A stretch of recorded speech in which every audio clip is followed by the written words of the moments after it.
Welcome, ladies and gentlemen, to the VIS Challengers here at the VIS desk. I'm your host, Dragonborn, and tonight we've got a lot of exciting matchups. We are getting into the end of group stages here for Challengers. Tonight joining me is Tasty Bacon and Denomine, and like I said, we got a lot of action tonight, so let's get right into it. We really don't have a lot of time to wait, so Denomine and Tasty, we've got a pretty exciting group stage finale for Group A. Group B is also really exciting, but tonight it is just Group A. And what that means is that 32 teams were split into two groups, 16 teams apiece, as they battle it out through a double elimination bracket.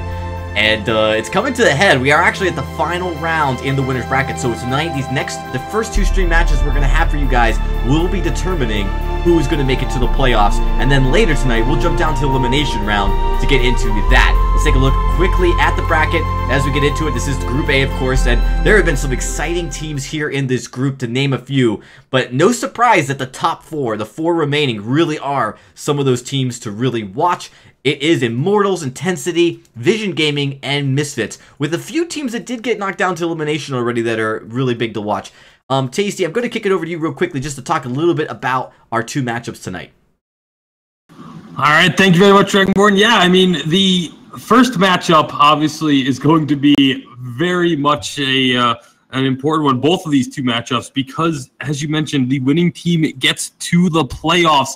And if you are in the playoffs in the winner's bracket, then you just need one win to guarantee yourself a spot in the challenge battles. So an incredibly important spot up for grabs here today. Immortals and Intensity. Intensity, one of these teams that's kind of in the middle of the pack as far as the seedings go, seeding number 9th, but definitely a team that has the potential to be one of the top teams in VIS. It's just going to be a very tough task going up against a team like Immortals. This is really true. Immortals has come in here, Tasty, no doubt, as the clear favorites to make it all the way to VG8. There's a lot of hype around this team, and it's not like typically in the past where we've seen very strong teams where we're like, oh yeah, the odds are pretty good. This is one of those teams where this is a really powerhouse stack team, and we'll get into this roster in a little bit, but really the expectation is really, go or bust, right? Like, it's like go all the way or the season's over for these guys, essentially. Yeah, this is one of those teams where it feels like if they don't make it to the, not just the challenge battles, but into the Vainglory 8, then that's a massive disappointment. Like, this is a VG8 caliber team here in the VIS Challengers. Yeah. Not only a VG8 contender, I think this has the potential skill roster to be somewhere near the top of the VG8 as well. Not just in the VG8, somewhere near the top. I agree, exactly. We've talked about the potential to be top 3, so a lot in there. That is our first matchup, so not saving the best for last. No, we're getting right into it, but I don't want to discredit the second game tonight, Vision Gaming, GG versus Misfits. That actually might be our closest denominator, because those are two, it's a 4th and 5th seed, but they really are intensely close.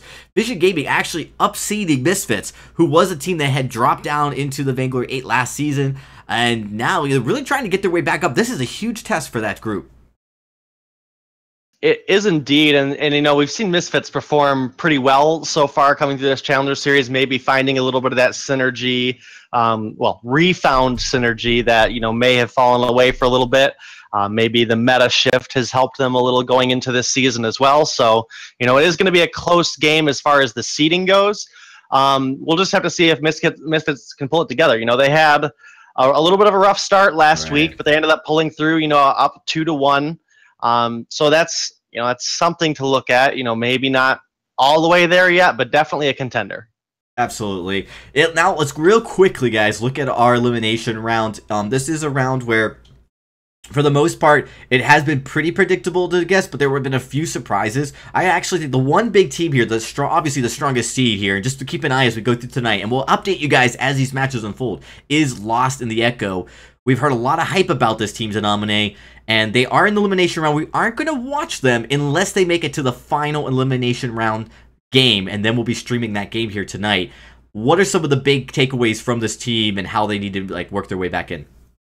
Well, they had a pretty difficult roster to play through as far as the bracket. So to me, it's not a team we can count out by any means.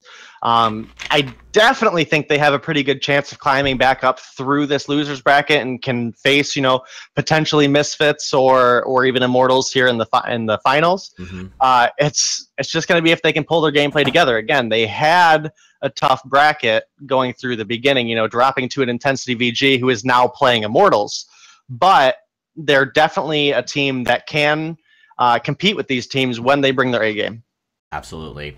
Well, guys, let's get into specifically our matchup that's right in front of us. This is the one we've been waiting for, Immortals versus Intensity VG. These rosters, very, very stacked. We actually had a lot of compliments coming from players to watch, from pro players, from Intensity VG. Shaded Talent, PvP Warrior. These are two guys that a lot of people have been talking about specifically, as they've really been, kind of rising, kind of the players to watch there. But, they're really interesting from Intensity, but Immortals is such a roster. I mean, just look at that Tasty Bacon. Tell me a little bit about this and what are some key takeaways. Well, I think on the side of Immortals, there's obviously you can choose any of these three players to be a key player at any given time, but the big one I want to really focus on today is actually going to be Max Green. It's obviously everyone knows D'Enzio, everyone knows T-Tigers as being these massive stars, the playmaking ability. Max Green is one of the lesser known players on Immortals. He's been a substitute for a couple of teams, most notably Hammers last season, and hasn't really had a chance to shine. He's now on this Immortals roster as a starter. And talking with Sweet Generous, their coach, he's actually said, he feels like Max Green, the reason they picked him up, even though he was one of the only names that wasn't a proven talent, was just because he has the potential to be even better than any other captain in North America, according to Sweet Generous, after working with him a couple times. And it shows in his stats. You look at the stats up there, it's a crazy KDA for a captain, 4.41, plays a ton of Lance, Arden, and Lyra. And I know recently he's also been playing quite a bit of Grace in the ranked queues and doing extremely well with that hero as well. I've gotten to listen into Sweet Generous doing a couple of private practice sessions with Max Green, just literally doing drills on blocking different abilities and things like that. It's really impressive stuff. Well, we're into the game here as we get into the draft for game number 1. The bans already. And of course, it is only single ban. And right off the bat, Baptiste and Grumpjaw. I'm going to kick it over to you, Day, to kick us away and start breaking down this draft. All right. Well, the Baptiste ban to me, Bacon, is a little interesting, coming out on the first ban, and Baron actually making it through first pick as well, even being on the table. So that's a little interesting to me in 2.6. Maybe Immortals baiting out the Baron. Maybe they know what they want to play into it.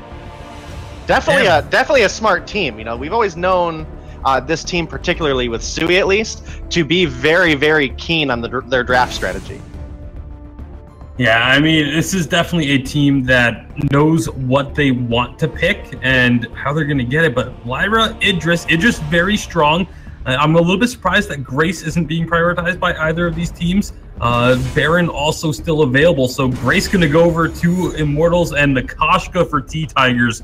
This is a duo that Grace Koshka is incredibly strong in the early game. You have to expect that this means Immortals is going to be looking for that early pressure, possibly even the level 1 jungle pressure.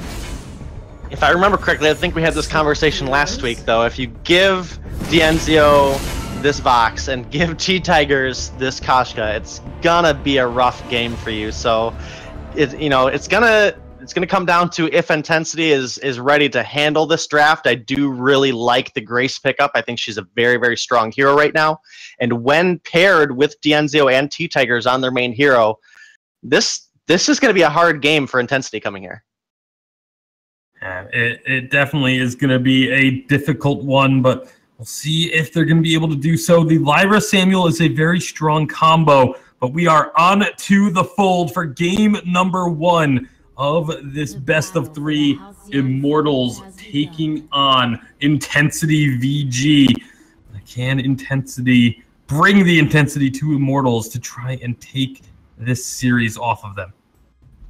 Yeah, and Max Green looking to have a very aggressive start here, but it looks like Shaded and Talon and Cosmic and even PvP Warrior are ready for it, knowing this Grace pick is here.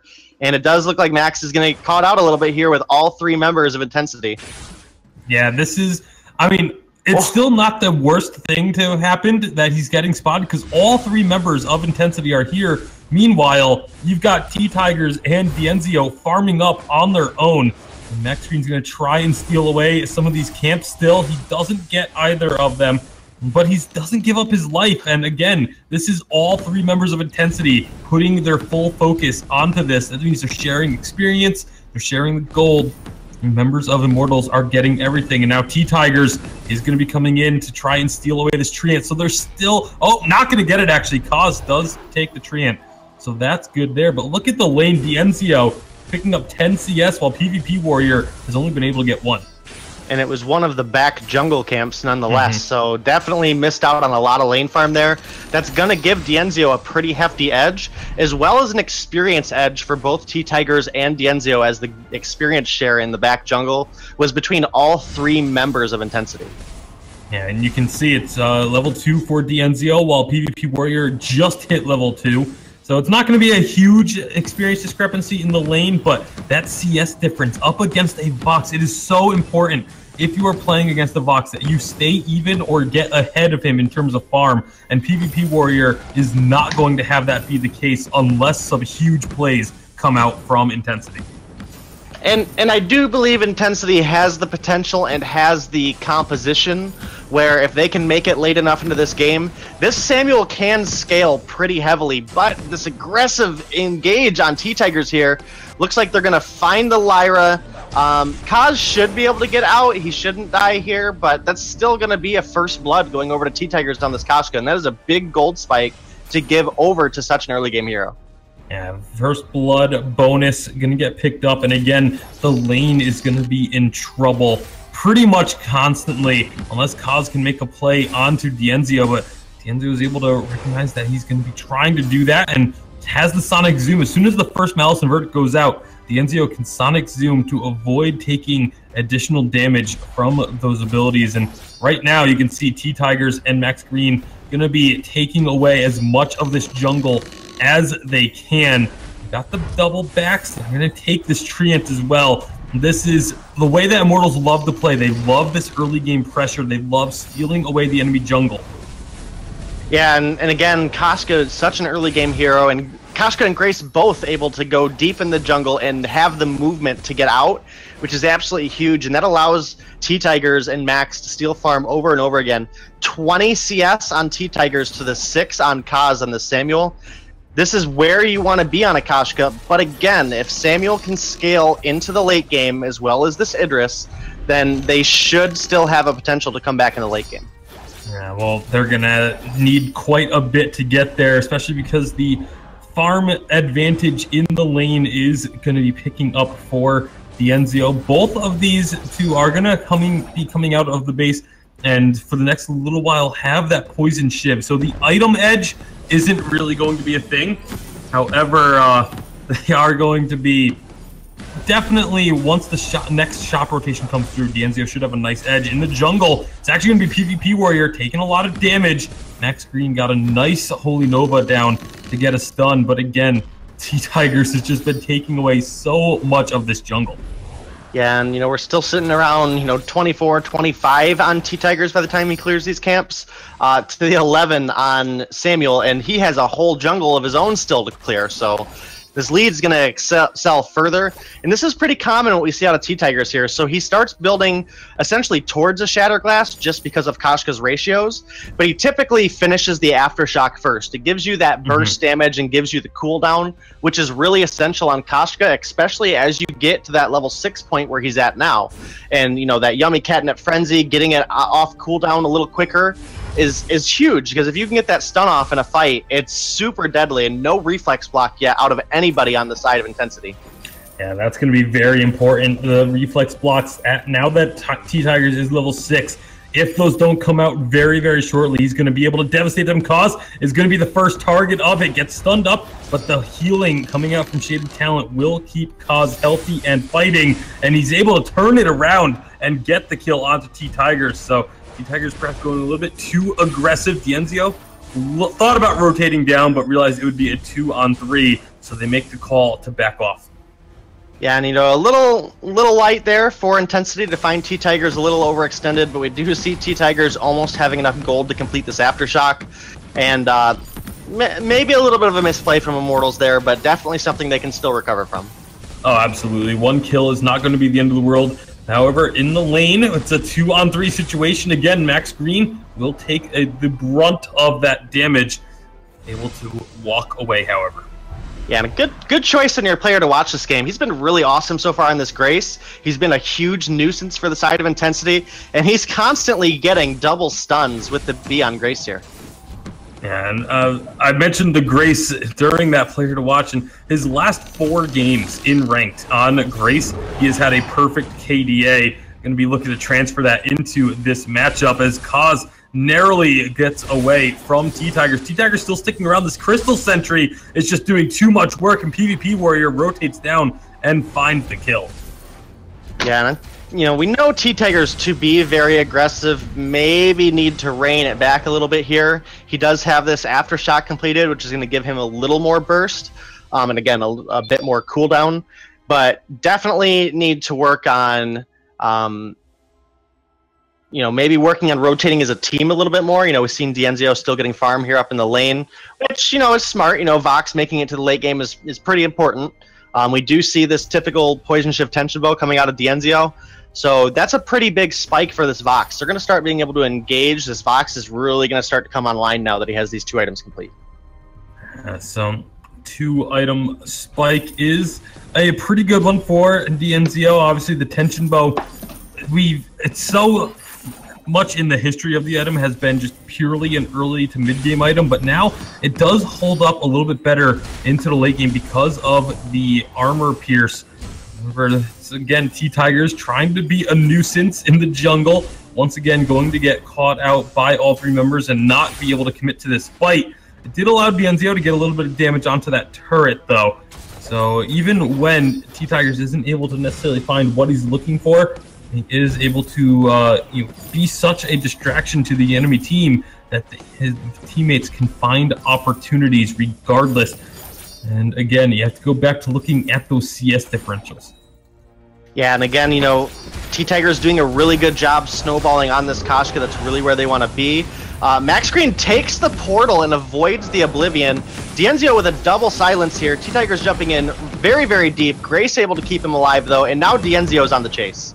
Yeah, fountains have been used on both sides, but Kaz is very healthy, and that's going to keep Immortals from looking to dive in and find one of these kills. But they did get their turret, and that was the main objective they were looking for, getting that turret down, getting that extra gold in their pockets. You can see Max Green finishing off his Crucible now already. Going to be very likely focusing on using that for the Oblivion, as there's not really too much that the team has to reflex block. So between the Crucible and 2 individual reflex blocks, they should actually never be getting put to sleep as a team on the side of Immortals. Also, T-Tigers picking up a very early infusion. A very early infusion indeed. I mean, he is level 9. You are at 9 minutes here. This is something we do typically see. He did pick it up at level 8. But this is something we do see out of these higher tier teams, higher seeded teams, is they pick up that early infusion and really try to secure a fight. This is a full gold miner, as well as getting into these death timers. This could be a turret and a gold mine if they find 2 or 3 kills here. It very well could be, as right now looking for a potential fight, but nice job by Intensity to play defensively, not allow the opportunity for Immortals to get in and get the fight that they really want. However, they are still missing out during all of this. While they're chasing Max Green and D'Enzio, T-Tigers making short work of the jungle, now going to rotate back to join his team. But again, these little distractions, these moves that Immortals is making as they jump in again, Oblivion's going to go out, doesn't end up hitting. Yummy Cat and Frenzy does get blocked up, and T-Tigers is very, very low. They have to back off of this. Once again, even though Intensity is not winning these team fights, they're also not really decisively losing them either. Doing a really good job of this defensive movement. Yeah, and I think we really got to give a lot of credit to the Samuel here. Kaz on the Samuel doing really, really good. The fight starts looking really heavily in Immortal's favor, but he's very, very accurate on these Malice and Verdicts and is finding huge damage in the second half of these fights. Yeah, the big damage from the scaling composition of intensity. You were talking about it, Nomine, that if this game goes late, the pure damage and sustainability of the Samuel and Idris may just be enough to be able to pop the Koshka or the Vox.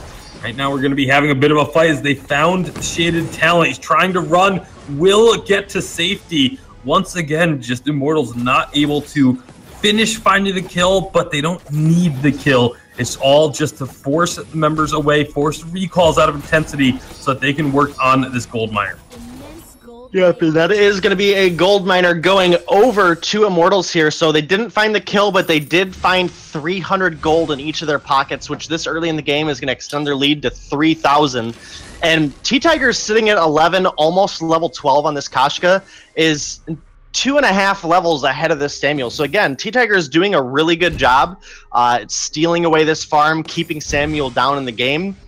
But again, Intensity is doing really good in these fights to not give this snowballing force known as Immortals any edge. And it, you know, being a turret down against an early composition like this is not a huge loss.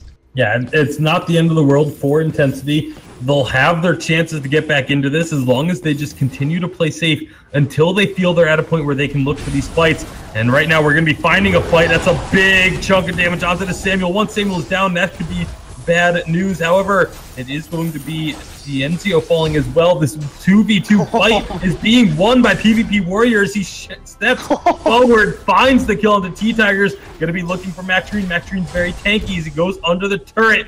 Not going to be able to chase down that kill, but PvP Warrior turning that fight around in favor of Intensity. Again, I can't stress it enough. They're doing so good in these fights just to not lose the fights, and then to even find an edge in that fight with a level discrepancy. T-Tigers is level 12 on this Koshka. Both carries on Intensity are only level 10. So to be able to pick up the kill on Dienzio despite an early death from Kaz on Samuel, and then follow up and find T-Tigers on this infused Koshka as well, that is absolutely huge for Intensity. And you know, we're still at a little bit of a gold discrepancy, but again, Samuel's not so far behind that he can't come back in this game. Not at all. They can still find these fights. I mean, that was a fight in their favor. They're still behind in the gold, like you mentioned, but if they can just continue to pick those fights, Kaz gonna be throwing out a little bit of a charm there, thanking T-Tigers for leashing that camp for him. However, again, just gonna be looking for this poke damage. That's the one advantage that Intensity really does have compositionally, is they have this poke game. They can poke out their opponents. Oh, Shaded Talent going to be in a little bit of trouble. Crystal Sentry is the focus for Immortals, though, so he's okay. Crystal Sentry does go down as Kaz was recalled back to base, so there was no chance for Intensity to try and answer this. Yeah, and again, you know, it's only 200 gold really that gets taken over from Immortals there. You know, 125 base, and then I think the shared gold value is 94. So not even a huge swing there to get that. And you know, it is taking a life off the table, which is huge. You know, they capitalized on the objective. That's super smart of Immortals. But they really have to find the damage in these fights, because as the game goes on, Koshka is going to start dropping off. Big stun from Max Green, but here comes the follow-up. They get the kill onto Samuel again. PvP Warrior going to try and do what he can, but just doesn't have the sustain this time. He's going to go down. That is an ace, an excellent pick by the side of Immortals. Max Green got himself in, got the double stun with the Holy Nova, and then Dienzio with the wait for it to follow it up. Yeah, and we really got to block these Koshka ults. That 2.2 second stun is absolutely huge, especially now that this Vox has a breaking point. He's going to start scaling up in these fights really, really quickly. So if you're stunned up for, you know, essentially 2.5 seconds, and Vox has free reign to build breaking point stacks, the fight's really not going to go your way. All right, so Kraken does awaken now, 15 minutes into this game. Intensity maybe have a chance if they can get on in, look for a fight. They know T-Tigers is low. They're going to have to be careful. They're going right into the Crystal Sentry. They do back off instead of trying to commit to that fight. Kaz also pretty low on energy, so I'm not sure if they really want to look for something at the moment. Now going to be ducking down into the jungle once more. This is where things start to get pretty tense, as Immortals going to look to try and make something happen. Maybe just trying to scare Intensity off, trying to push them away from this Kraken so that Immortals can start it up themselves. Yeah, and I think what we really need to see out of Intensity here is I want to see a Tier 2 boots completed on at least Kaz, because once Grace gets in and gets that stun down, that gives a huge opportunity for this Vox to follow up with a silence so that Koshka is able to get a solid stun down. And again, that's absolutely huge. Landing this Koshka ult is one of the biggest things that Immortals has to do this game. All right, so with the recall here now, as Shaded Talent nearly getting taken down, the Sentry will lose its life instead. Only one life remaining on that Sentry. Immortals with a pretty sizable gold lead. They've just been continuously rotating around, finding opportunities to look for fights, and building this gold advantage that they have. Even though it hasn't been the cleanest of games for Immortals, this has still been one where they have had control for the vast majority of this matchup. Indeed, and the gold lead has extended a little bit, which moving into the late game here is not something we typically see out of a Koshka, but again, this is Immortals we're talking about. This is T-Tiger's Koshka, and he's playing it really well. He's really capitalized on the inability to block the Koshka ult. So, you know, once that silence is down, he's been, you know, snap of a finger quick to get that decision, and looks like we're gonna have a little bit of a fight here. Yeah, well, here we go. The fight is kicking up. Lots of damage down on to PvP Warrior and T-Tigers. They both drop. Now it's just Kaz versus Dienzio. Dienzio has the damage, though. Those breaking point stacks ramping up. Gets to a full breaking point just in time for the ace to come through. Crystal Sentry makes its way back to its spot, but they don't even care. With these ace buff minions and plenty of time left on the respawn timers, Dienzio and Max Green, they're just going to look to end this game. Going to alternate the turret damage, make sure they both fall around the same time. Now they're going to back off, though, playing it safe, knowing that it's about to be a 2 versus 3 if they were to try and stick around to finish this. So they take the safe route, but they don't have any turrets left to contend with. And this is a really smart decision. So, you know, if this would have been a very, very, you know, offensive, damage-heavy Vox, I could have seen them trying to take the Vayne that has no defense. You know, it doesn't have any armor or shield value. But because this is a Vox build that is supposed to scale up during fights, he doesn't really get the same damage. So it would have been super risky to stay. Instead, they're gonna, you know, they now have an open Vayne. All they have to do is win a fight here, and they can end the game. I mean, even if it's a 2 for 3, one person with these death timers can go end the game. Yeah, well, here comes that fight. That's going to be a lot of damage going out. The pop of the defensive item there from T-Tigers. The T-Tigers jumps right back in. They get the kill onto Samuel. Can PvP Warrior try and turn this around with the Crystal Sentry? I just don't think he's got the durability. Trying to take down T-Tigers, but can't quite catch up to him. Meanwhile, Dienzio is chasing down Shaded Talent, and there's nowhere for Shaded Talent to go but back towards the base, and it doesn't even matter. They don't need the ace. Immortals are going to be able to close this game out. Again, Intensity put up a very good fight, but this is going to be Immortals taking game number 1 with a sizable gold lead. A sizable gold lead indeed, and again, we really got to capitalize on the fact that T-Tigers landed every single Koshka ult, and when you get stunned up in a fight like that versus a Koshka and a Vox, and this Grace who can chain stun so easily with the Koshka, if you get locked down like that, if you cannot block that Koshka ult, then it's going to be a very downhill battle for you, and that's what we've seen. You know, in every fight, T-Tigers was able to capitalize on missed reflexes. Yeah, I think there was one reflex block of the Koshka ultimate all game long, and that's just not something that you can have happen for you as a team when you're in the middle of the team fight, in the thick of things. There's too much going on for you to get stunned up, and that's one of the big reasons why Immortals was able to win this, along with their massive, massive early game pressure. Yeah, and I think the one that did get blocked was actually a Crucible from Shaded Talent trying to block the Gwen stun, so it was just kind of worked out for them that way. Yeah, but it was kind of surprising because the narrative of some of these compositions has changed a little bit from previous updates, guys.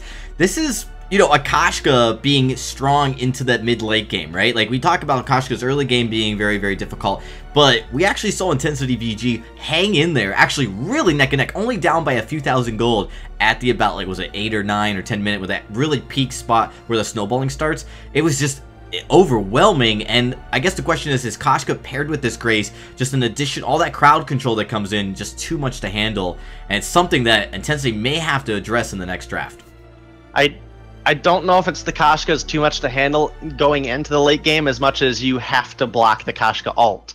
If, you know, that's something that, you know, as a team, if you're having difficulties blocking a Kashka ult, you need to be helping each other train, and because that's really when Kashka falls off, is once everybody has a block and you can block that ultimate, that's when Kashka starts to become less relevant. And if you just allow Kashka to get that huge CC down, again, that's almost a 2.5 second stun where this Vox is just able to essentially freely ramp up and you know, be uncontested for damage, then yes, the Vox is really what's going to scale out of control. Not the Kashka, but the Vox is going to be able to capitalize on those stuns. We did see that starting to happen as the game went longer and longer. D'Enzio really came online as it was just too much of a hole to dig out of for Intensity. They played well, but they've got another shot at it. We'll see if they can, you know, find some weakness to this powerhouse Juggernaut team. I think we're actually ready to get into this matchup, guys. But any quick thoughts before we jump into the next draft day? What are some of the things Intensity could do in the draft differently this time that maybe help them get better footing going into the next matchup? You know, again, I really didn't not like their draft. I liked the interest and I liked the Samuel. It was just some of the micro plays were a little misplayed. Again, you know, we capitalized on the missed Kashka ults. Max Green was able to get a lot of null waves down effectively. You know, these huge things that the roamer needs to be prepared to take care of. And, you know, the carries need to be prepared for, and it hasn't happened. And, you know, typically we see the null wave come out on the enemy captain, you know, to prevent that fountain. But I do think I saw 1 or 2 times in that game where the null wave may have landed on Samuel, which prevented him from getting that block down. But in that case, that's when that Crucible needs to come out. You know, you don't have much else to block with that Crucible. So if your carry is null waved, you need to be ready to Crucible that block. Yeah, and that's actually a great comment on the null wave because we saw 2 items specifically come out from Immortals that we don't see as frequently, or at least we hadn't until very recently, which was the null wave gauntlet as well as the slumbering husk. And we're starting to see a little bit of a surge of that, is as it really seems like, you know, these items very situationally prove a very huge advantage for the team, especially for like a Kashka. You're going in so deep sometimes that you need to deal with that burst, that you need to be able to have something because you really don't want to be in there very long. And then Slumber Husk is great, but then the null wave, it's something that we've kind of starting to see a resurgence. Yeah, null wave is a huge item if you're ahead. You know, if you're behind, buying a null wave is essentially wasted gold. If you don't have the damage to follow up, then you know, you're not getting anything out of that null wave. So definitely something that it's an item that you can still pick up. It is still viable. You can capitalize on your advantage, and that's absolutely huge. Especially there's a couple heroes that are pretty good about dealing with null wave. You know, Lance, for example, with an overdriven Githian wall, can save his block and use that Githian wall to block out the null wave effect. And that's something huge to consider going into a draft too, is, you know, you have to think about the mechanics of your roamer as much as you do your carry. But it looks like we're ready to get in the draft here. Yes, we are getting right into it. So I'm going to kick it over to you and Tasty to get us in. All right, so first ban is going to be that Grumpjaw taken off the table. Baron was a pick that went through the entire draft in game number 1, and with Baptiste being the ban priority for Immortals, it looks like there may be an option for that to go through once again. Vox or Grace seems to be the choice here for the side of Intensity. They are going to take the Vox.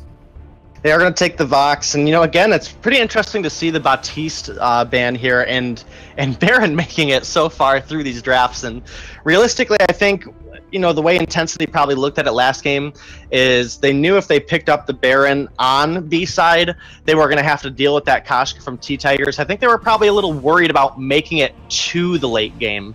Baron obviously one of those heroes that is not very good in the mid game particularly, and again, huge prioritization on this Koshka, and they really capitalize on the single ban here. They banned away the Baptiste, which handles pretty well into Koshka in general, and they pick up an incredibly aggressive jungle duo with this Fortress and this Koshka. All right, so Fortress Koshka does leave the Grace open, so Grace gets picked up by Intensity. I'm going to be hoping that will be a way for them to take an advantage in this game number 2. Final pick for them to come through, perhaps going to be someone who has that extra durability in the early game. Not going to be the case, though. It's a Sky. It is someone who can fight very well in the early game, though, so perhaps going to be looking to use that to dissuade any early aggression. Ringo as the final pick for Immortals. Once more, Baron getting through the draft without being touched. Baron getting through the draft without being touched, but I think that's because this is really the original super heavy, super early dive comp between this Ringo, Koshka, and Fortress. This is really when we've seen, a couple different regions capitalizing on the ability to be early aggressive. That's something we've seen out of EA very, very early, back in like 1.6 when Fortress came out. Absolutely huge aggression this Koshka and Fortress jungle duo can be. And again, the burst damage that a Ringo can put down, that one single target damage that Ringo is capable of, it's absolutely huge. And this is a pick that we know historically Dienzio has been a huge player on. I believe, if I remember correctly, when they won the live finals, it was actually Dienzio on a Ringo versus Mixi on Vox, and they came out on top. So, a historic pick for Dienzio that has had huge success in his pocket. All right, so here we go. Max Green actually going to be the one invaded on. Intensity saying, you know what? You guys like early game aggression. We're going to bring some early game aggression. As Shaded Talent trying to steal away some of these camps, not going to get them, and now he's going to be in a whole lot of trouble as Max Green and T-Tigers look to chase him down. They're going to be able to find this kill, but now T-Tigers is going to get traded. Can Koss find a second kill? One more forward barrage. Should be able to find it, but no, Dienzio is able to get into position to protect his captain, and it will just be a one-for-one trade. A one-for-one trade, which is not really the worst for Intensity here. Again, T-Tigers did find that gold bounty from the first blood, which is huge. Being aggressive with Grace, you really have to take into consideration the composition that you're going against. So the reason Grace was able to be so aggressive last game is because of her movement speed. When you're going into a Fortress and a Koshka, your movement speed isn't that relevant because both of those heroes, when targeted on you, are faster than you. So we didn't see the same great escape out of this Grace this game. All right, well, it did at least result in a kill going back the other way as well, so it's not the worst thing that could have happened, and Koss was able to get them the Ancient Treant and a little bit of the Immortals jungle as well. You can see this massive damage coming from Sky in the early game. Forward Barrage is able to do so much work if you can find a good angle in the first couple of minutes. Now they're going to be rotating down, finding T-Tigers here. Surrey Strike over the top. Another Forward Barrage will drop them low, but not low enough for a kill. Not low enough for a kill, which is a little unfortunate there. But, again, Kaz is doing really good into this early and mid-game Koshka. So I don't think they can really be too hurt about this, especially since I think Kaz is a sub on this roster. So definitely something to think about in their games going forward, that, he's really put on a huge performance here into this powerhouse team Immortals that, everybody expects to go the distance. Well, right now is going to be a kill going the way of Immortals. One goes back to Intensity, but PvP Warrior takes a lot of damage from the turret as the Shaded Talent drops. Max Green and T-Tigers not going to be able to find PvP Warrior as he gets to the safety of his turret, but they are going to be able to invade and steal some jungle away. So a little bit of a misstep there from Intensity, giving a couple of kills over. Kaz now in a 2-on-1 situation, and it's about to become a 2-on-2 though, so they're going to try and stick around, commit to this. T-Tigers does steal away the minion, but are they going to be able to stick to this fight? 3-on-2, it changed into a 3-on-1 chase, but T-Tigers somehow gets himself out of this. This is something that T-Tigers has become so well known for, is narrowly escaping situations that look like a certain death. Over Max Green also going to be able to get out. T-Tigers finally does get chased down. Nice job by Cords using the Surrey Strike off of this Treant in order to catch up to his prey. Yeah, Kaz doing really, really good there on this Skye. You know, again, he's playing a little down, but this is, again, into this hugely aggressive Kashka and Fortress combination. So the fact that he's not that far behind and was able to capitalize on a little bit of lost jungle is absolutely huge for him. Because if the Skye gets to the late game, yes, the Fortress Wolves can interrupt at the forward barrage a little bit. But once those Wolves are out of the scenario, this Skye is probably one of the biggest damage potential heroes in the game right now. Couple of kills coming through from the side of Immortals. They catch PvP Warrior Shaded Talent in the lane. Really great job there by Immortals. Even sub-level 6. Those ultimates not even needed. T-Tigers is getting close to hitting that level 6 point and having Yummy Catnip Frenzy online. No reflex blocks being worked on for the side of Intensity just yet. So we'll see if that becomes an issue once T-Tigers does get himself up to level 6. Which he, it might take a little bit more than this one rotation. He might hit it off. Actually, he should hit it off this rotation now that I look at it. Yeah, he should off since he's collecting the soul experience. And he also is going to have enough gold here shortly to finish this Aftershock again, which, you know, this is a huge spike for Kashka, that level 6 and the Aftershock proc. Absolutely massive. However, Kaz is also level 6 and does have that Death from Above ability available to him as well, which can potentially be multiple stuns in one ability. Very much can be, but now that we have Yummy Catnip Frenzy available, are Immortals going to look for a fight? Here comes T-Tigers from the backside. I think this is exactly what they're looking for. However, D'Enzio and Max Green are low. Yummy Catnip Frenzy does go out onto the Skye. Can they find the kill? Yes, they do. That's going to be one down. Shaded Talent will get a nice big slow in order to allow PvP Warrior to escape through the bottom of the map. But T-Tigers says, not so fast, my friend. Dives through onto the Crystal Sentry and finds the kill. And now Shaded Talent is going to be the next target. All three members collapse. Oh, that is just a very rough spot to be in if you are Shaded Talent and Immortals starting to pick up kill after kill in this game too. Diving underneath the turret, even with Kaz there, trying to dissuade this from happening. Will get one kill thanks to that turret. D'Enzio does get back to base. T-Tigers is going to be doing the same, but rapid succession of kills here by Immortals. Yeah, and one thing that really played out in that last fight was Shaded Talent had the gold to buy the fountain, but had not completed it yet. So that was a 6.5 minute fountain out of this Grace. And that's really the potential landslide that we had in that last fight, is if that fountain would have been up, that could have been a very different fight very quickly. And again, no reflex block on this Skye. He does have it now, but if he's able to block out these Kashka ults, then he should do pretty well moving into the late game. And this Dragon Blood on Max Green, I have to say, has been pretty impressive too, really adding to the aggression that they've been able to put down. Absolutely, and keep speaking of that aggression, again, they're going to be looking to move up far forward into their opponent's side of the map. T-Tigers has to use an ability on the Gold Miner to get that movement speed, keep himself safe. However, this first turret very likely to fall with this rotation. Immortals are so good at spotting these rotations out and taking advantage. That turret goes down. Now they've got a fight on their hands. They immediately jumping onto the Skye, gets stunned up, finds the kill. D'Enzio is going to be going down, but will that be the only casualty? Not at all. PvP Warrior gets taken out as well. Shaded Talent trying to run away, but even with the massive movement speed that Grace has, not going to be enough. Max Green almost goes down during that trade, but the ace will come through, gets the healing. Now these ace buff minions going to be pushing in onto this turret as well. Not going to be enough to take the turret down because Kaz is here. But T-Tiger's going to do as much damage to it as he possibly can.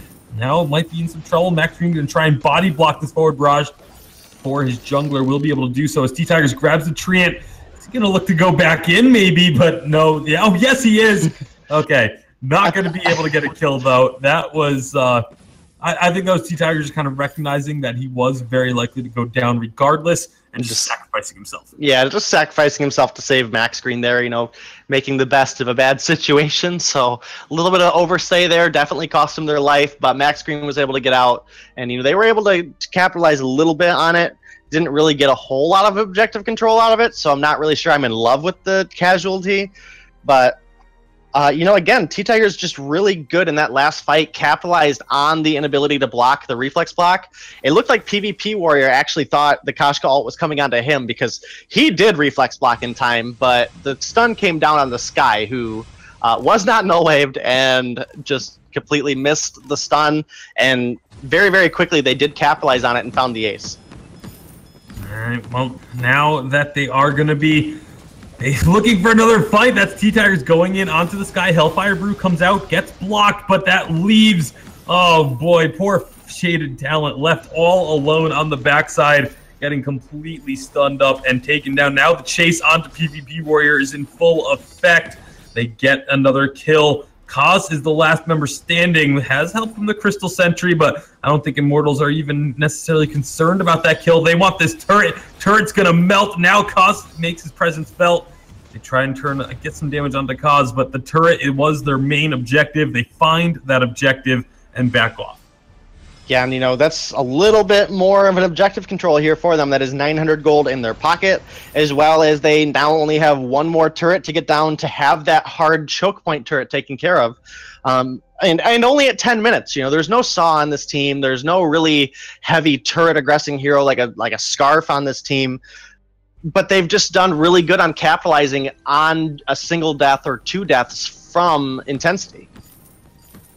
Well, right now it looks like Intensity wants to try and push up. Got to give them an A for effort for trying. They're going to be getting a ton of damage on the T-Tigers, constantly trying to get this pressure down onto Immortals, but Immortals always seems to be one step ahead, backing off, preventing their turret from taking damage, and keeping themselves alive.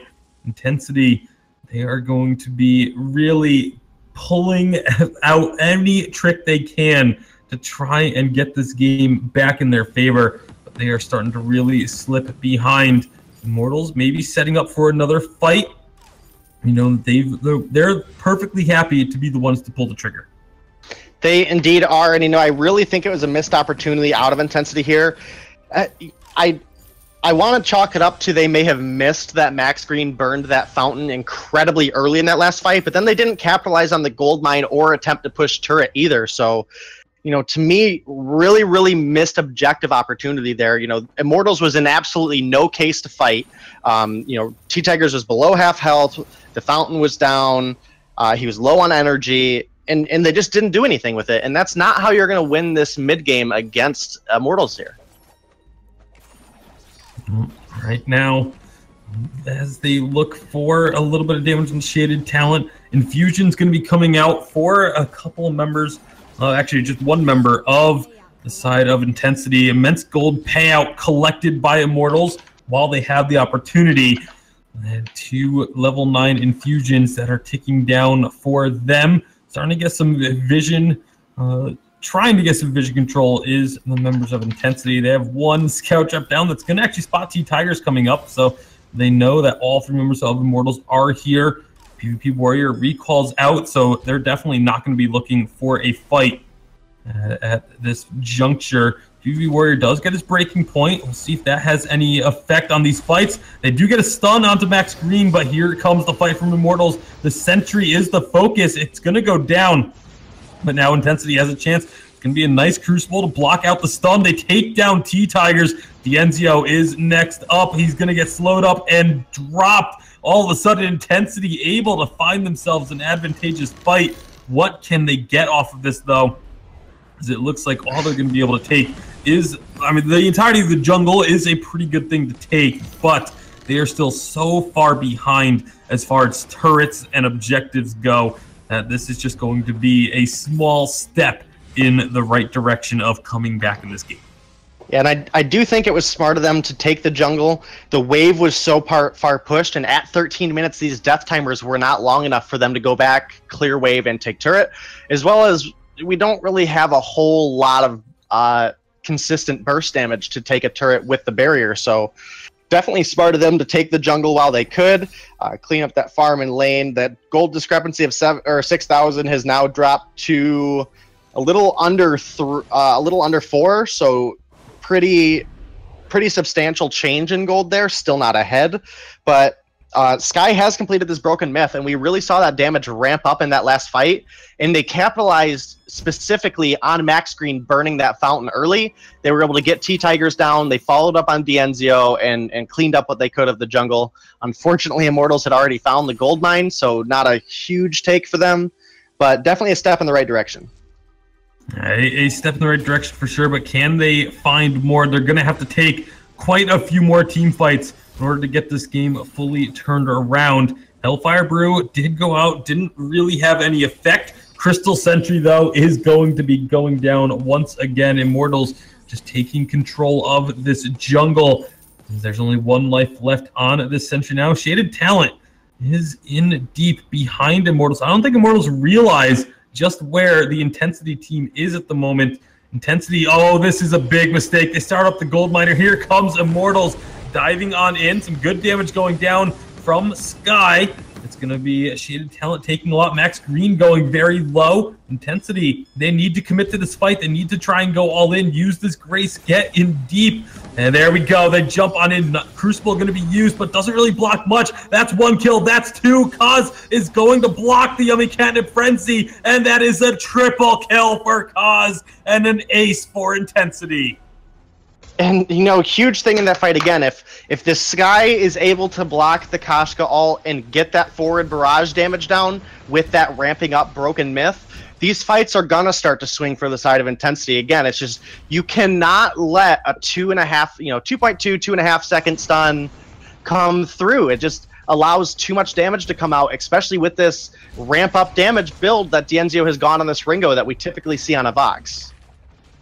All right, so now did Intensity stay too long? No, it looks like they are going to be able to back out from here. They get 2 turrets along with that ace. That is a big, big gold swing. You can see they are now just 2,000 gold behind Immortals off the back of that. Absolutely insane team fight for Intensity.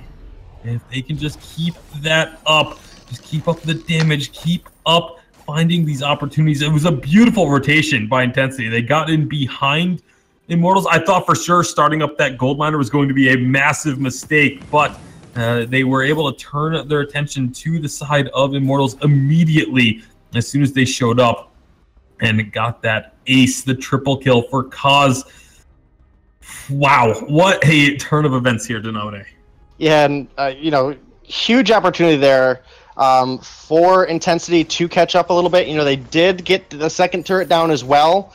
They're still sitting behind in gold despite the turrets, but I think that's mostly due to a couple extra kills on Immortals as well as a couple gold mines on the side of Immortals. So, you know, being 2,000 behind of Akashka in this point of the game is definitely not a terrible thing.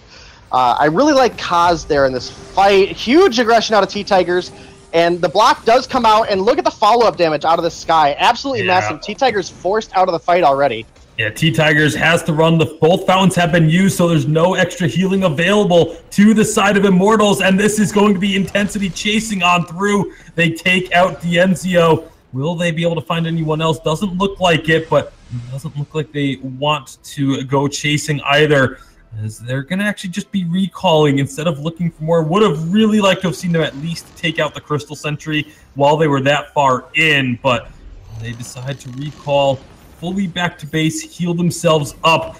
This is Intensity, though. They're winning these fights. This 2 in a row that they have been able to take the upper hand against Immortals on. They're going to start working on this Kraken. This is very, very risky. Shaded Talent will be starting this next team fight if it breaks out at half health. Cost has very little energy, and you have to figure Immortals, they see this, they know this, they know that if they go in for a fight, the moment D'Enzio comes back, they would win it.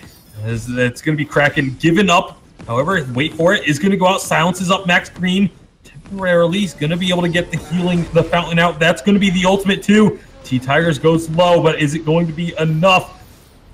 The Hellfire Brew comes out, lands onto Kaz, gets blocked though. It means there is no block for the Yummy Cat and Frenzy, but do they need it? Yummy Cat and Frenzy may not be available if T-Tigers goes down. Somehow, PvP Warrior is walking away from this fight. D'Enzio is chasing on through, not going to get the kill on the Shaded Talent. What a crazy fight. Both of these teams are coming so close. That fight was indeed wild, and you know, fortunately for the side of Intensity, Immortals was too low to take the Kraken off the back of that. Both T-Tigers and Max Green were just way too low on health, and clearly you can't have the Ringo tanking the Kraken with the fear of a re-engage. So, you know, huge fight for Intensity there that they didn't lose it. And again, they're not losing the fights that the Kashka ultimate gets blocked out. When they do block that Yummy Catnip Frenzy, they're winning these fights consistently, which is absolutely huge for them. Yeah, either block the Yummy Catnip Frenzy or do so much damage to T-Tigers that he has to back away without using it. One of those two options. They're once again going to be set up down here just below Immortals. D'Enzio pushing the lane in. It's going to force the members of Intensity to have to rotate up into the lane as well. And this is where it's even footing. T-Tiger jumps in. Hellfire Brew does get blocked. Yummy Catnip Frenzy does as well. Here we go. They're fully fighting on this one, but it is going to be PvP Warrior getting the Divine Intervention. Will that be keeping him alive long enough? He does go down, but has the damage been dealt? They take out Shaded Talent as well. Cost still pretty much full health. It's D'Enzio and T-Tigers still left up. That's some good damage going up, but Cost needs to be very, very careful. Has no one to heal him, has no one to provide vision for him either. He's going to use this forward barrage on the wave. That may be his death sentence. There's going to be a death from above coming out, but it's not going to save him. D'Enzio and T-Tigers pick their moment excellently, find the kill, and immediately they are going to make their way towards this Kraken. Yeah, making their way towards the Kraken, but D'Enzio does find a Scout Trap, which cancels out his Ace buff, so little benefit there for Intensity. I don't think they really have the time to make it to Kraken. T-Tigers and D'Enzio doing a lot of damage really, really quickly, and you have to be careful against a team that is so aggressive. PvP Warrior does make it in time, though, and that's kind of the risk of this Ringo build, is that it doesn't have a lot of damage against objectives. And both of their Kraken buffs being canceled out on both D'Enzio and T-Tigers. T-Tigers low, he's going to get chased down, but has the movement speed to get away, even if only just barely. That's going to delay the damage being dealt to Kraken by PvP Warrior and Shaded Talent. Max Green's going to try and run interference as well. T-Tigers just picked himself up a Slumbering Husk. That's going to be huge in being able to stay alive. Got Kaz and the rest of Intensity working on this Kraken. Going to try and limit the damage that it's able to do as much as possible. Max Green is here, going to be looking for some damage with D'Enzio onto the turret. Turret's going to get melted pretty quickly under that Ringo. Kraken's down below a quarter health though, so it will just be that one turret being picked up by Immortals off this Kraken push. Yeah, and this is really the best case scenario for Intensity once that Kraken did go over to the side of Immortals.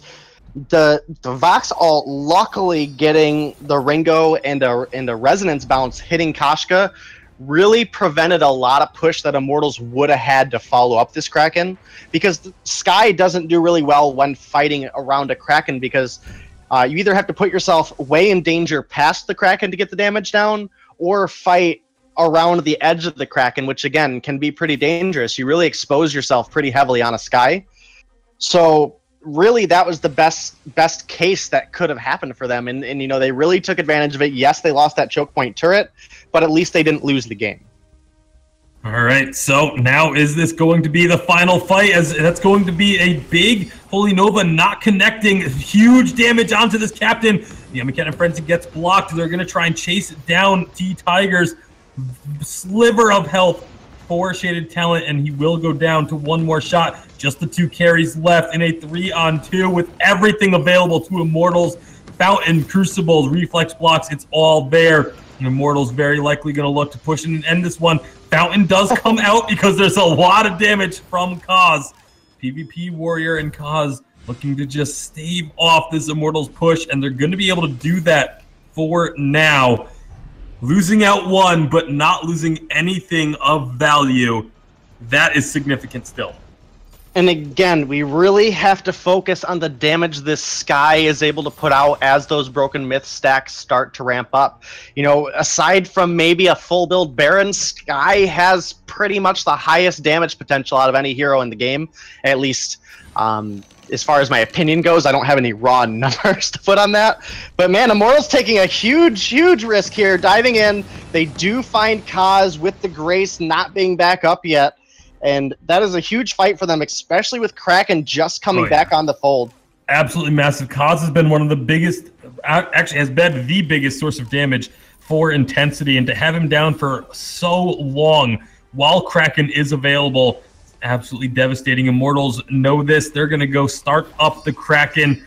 And while Intensity can try and contest it, it's going to be a miraculous steal. May even be a fruitless effort. If they do get the steal and lose the fight, they're still very likely to lose the game. They're going to try and kite Immortals back, but there's no sentry here for them to fight with. And Shaded Talent, when you have to use the Divine Intervention on yourself, you've already lost the fight.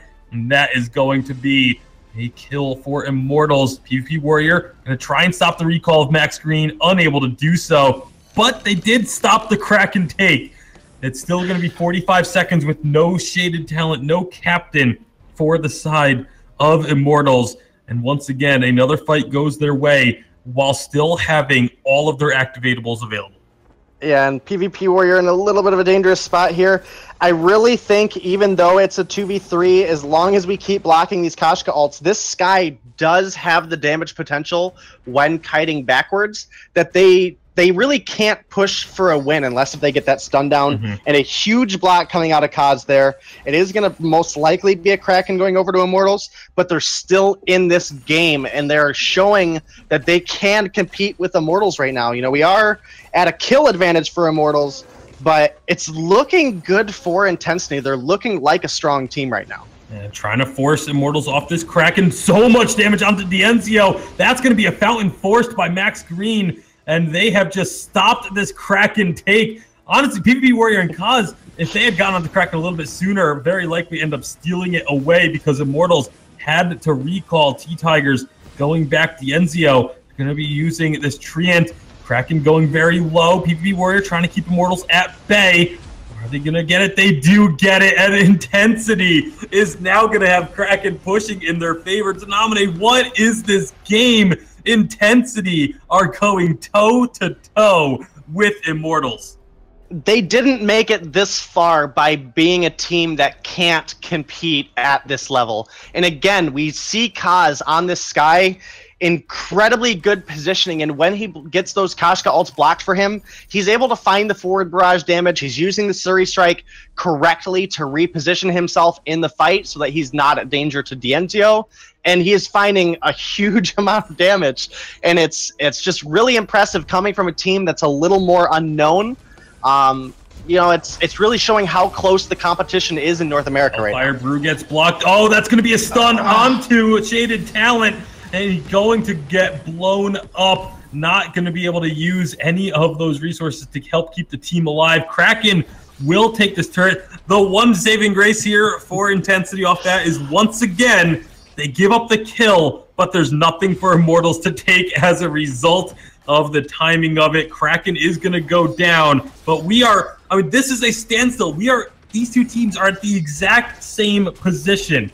Both teams have 2 turrets remaining. Both teams are basically full build across the board. Shaded Talent really the only person that isn't sitting at 6 completed tier 3 items. There's actually 5 also for Max Green, but that's because you have that 1 slot for Vision. And it's Shaded Talent has half of a second defensive armor item, all that they need is to finish that one off, and it will be full builds across the board. Gold is literally meaningless at this stage of the game. Yeah, you know, I would like to see the metal jacket completed on Kaz. That's really the only area that we still have anything on the board left to complete, really. And I'm actually surprised in Max Green that he went with the second armor as opposed to the second shield. So to me, the Sky has really been putting forward this brunt damage. I understand not wanting to let the Vox scale Hellfire up. Brew. It doesn't get blocked. That's going to be a lot of burning damage, but the healing is there from the Eve of Harvest. T-Tigers goes in deep. Max Green and Dienzio, everyone is going low. The Fountain is going to have to get popped here. And now the Surrey Strike across the entire team. This is Kaz finding the damage along with PvP Warrior. Woo! And it's a triple kill for Kaz. That is the game. Minute death timers and intensity has taken game number 2 off of Immortals. Wow. The absolute intensity of that fight, you know, coming out of Intensity VG, absolutely huge. And again, Kaz is a sub on this roster and is really showing his stuff right now. That is a huge win. Not anymore, I'd have to say that. Huge win coming out of this team that we expect to be the #1 team, and they're showing we may be seed 9, but we can compete with you. And again, that forward barrage damage, if Max Green was able to soak up a little more of it, I think that's a lot better for you than blocking out a little bit of the damage of this Vox. The main focus here has been Kaz on this Sky with these absolutely huge plays going into this superstar team of Immortals. What an absolutely insane game. I mean, 29.5 minutes to determine a winner, but it was so close and back and forth. It wasn't like one team had this massive lead. There was a significant lead for Immortals, but it never got out of hand, and Intensity able to hang on, even things up, and take the victory. What a performance. Oh. That was a hugely impressive performance. I don't think we can give him enough credit right now. Yeah, I mean, guys, that was really, really something. I will note it's worth mentioning that Immortals was still playing the game pretty tightly as we got later and later, and of course you guys were mentioning the Sky is going to overpower the Koshka once you get way past the once you get into the 20-minute marks of this game. I do apologize. I may have slipped on the spectator client a few times. My hands were sweating just from how excited I was watching it. I mean, I don't know about you guys, but I was excited. It was so intense, our spectators sweaty. Oh god, okay, TMI there, guys. So what that means is we are going to go to a game 3 after a very long game. So we're going to give everybody a quick breather for a chance to just take care of some stuff, you know, if they've got to take a quick break or grab a drink. So we'll give them that. What this does mean, though, is we may be running a little bit later in time, but I think it's well worth it as we do look to move to this exciting game 3 here between Immortals and Intensity VG. We'll be right back, everybody, after the break.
Ben, Sam, and Ken are on separate journeys to defeat the menacing Vile Dragon. But let's just say luck isn't on their side. If only there was a way for them to find each other and band together. Well, that's why there's Band. It's a mobile app that allows people to come together using common interests. With Band, you can find fellow gamers, chat, schedule gaming sessions, and conduct polls. Stage epic battles with friends while sharing videos and photos along the way. So try Band today. Band. Be together. 3 seconds so I can refill coffee. Oh, yeah. So we got a few seconds here as we're getting ready. We are going to be getting into game number 3 here in just a few seconds. I'll make sure, we can't start quite yet. So, wow. Tasty, really intense game. We talked about, where a player to watch was Max Green, but Immortals, we talked about them really being that powerful roster. There's a few areas, though, you could point to where kind of, like, you see Intensity get that stronghold. And one of the things we were talking about during the break was that they didn't close the game out fast enough. You had the Koshka, you had the Fortress, it's very early game heavy. You want to be able to do that damage early because later it's going to do less and less. And actually, Koshka didn't build a third tier 3 item, he built that Slumbering Husk to have that sustain. Really, what is that all it was? Like, because it just seemed like at some point the Sky was just not going to be able to be manageable. I feel like it's just, there isn't one thing that you can necessarily pinpoint as like the cause for Immortals not being able to close that game out. It was a combination of multiple different factors. Obviously, the damage of Koshka falling off very heavily as you get into the extreme late game. The Sky able to ramp up and build up damage the entire time. PvP Warrior did just really well with positioning down the stretch alongside Kaz. It was just the ability to then also fall behind and play defensively for the side of Intensity. They didn't give up too many opportunities once Immortals got themselves a solid lead through the early game. And really, once they got to that extreme late game, it was just a point where the composition of Intensity is just a stronger late game composition. Yeah, I mean, it was actually incredible that Immortals didn't get snowballed at like the 25th minute mark, right? Like that the opposite wasn't happening. They were actually really playing well against the Sky and even to the late game. And that just goes to show you like just how skilled they are. That they once they got to the point where their composition wasn't going to be as effective, they were still keeping it really close and not letting the the opposite happen. Intensity kind of just take over. Yeah, it was just an unbelievable game all around. Probably one of the better games of Vainglory I've seen in quite some time. So I am absolutely thrilled to get game number 3 underway. I cannot wait to see how these teams match up. Yeah, absolutely. I think we're ready to go. So we are going to get started here for draft for game number 3. It is, this is what we've been waiting for. One of these exciting matchups to take place. And of course, what a better time to have it happen versus the Juggernauts Immortals. But we are jumping in here into game number 3 here between Immortals and Intensity VG. One just quick last just comment here as we get into here is like, do you expect, Tasty, the drafts to change considerably from first game after the game we just saw? I think the draft's definitely going to change up a little bit. I think there's not going to be, while there still will be early game focus, I don't expect Immortals to have such an early game reliant composition. I mean, Fortress, Koshka, and Ringo, all 3 of them are definitely look for those early to mid game power spikes to really try and dominate. And once that late game came around, you saw they just didn't quite have enough to win the fights. It looks like we need to yeah, we're gonna make a quick switch. swap the players a little bit so that we can get into game number 3. Yeah, so almost ready to get going here. Just a few more seconds and we should be starting.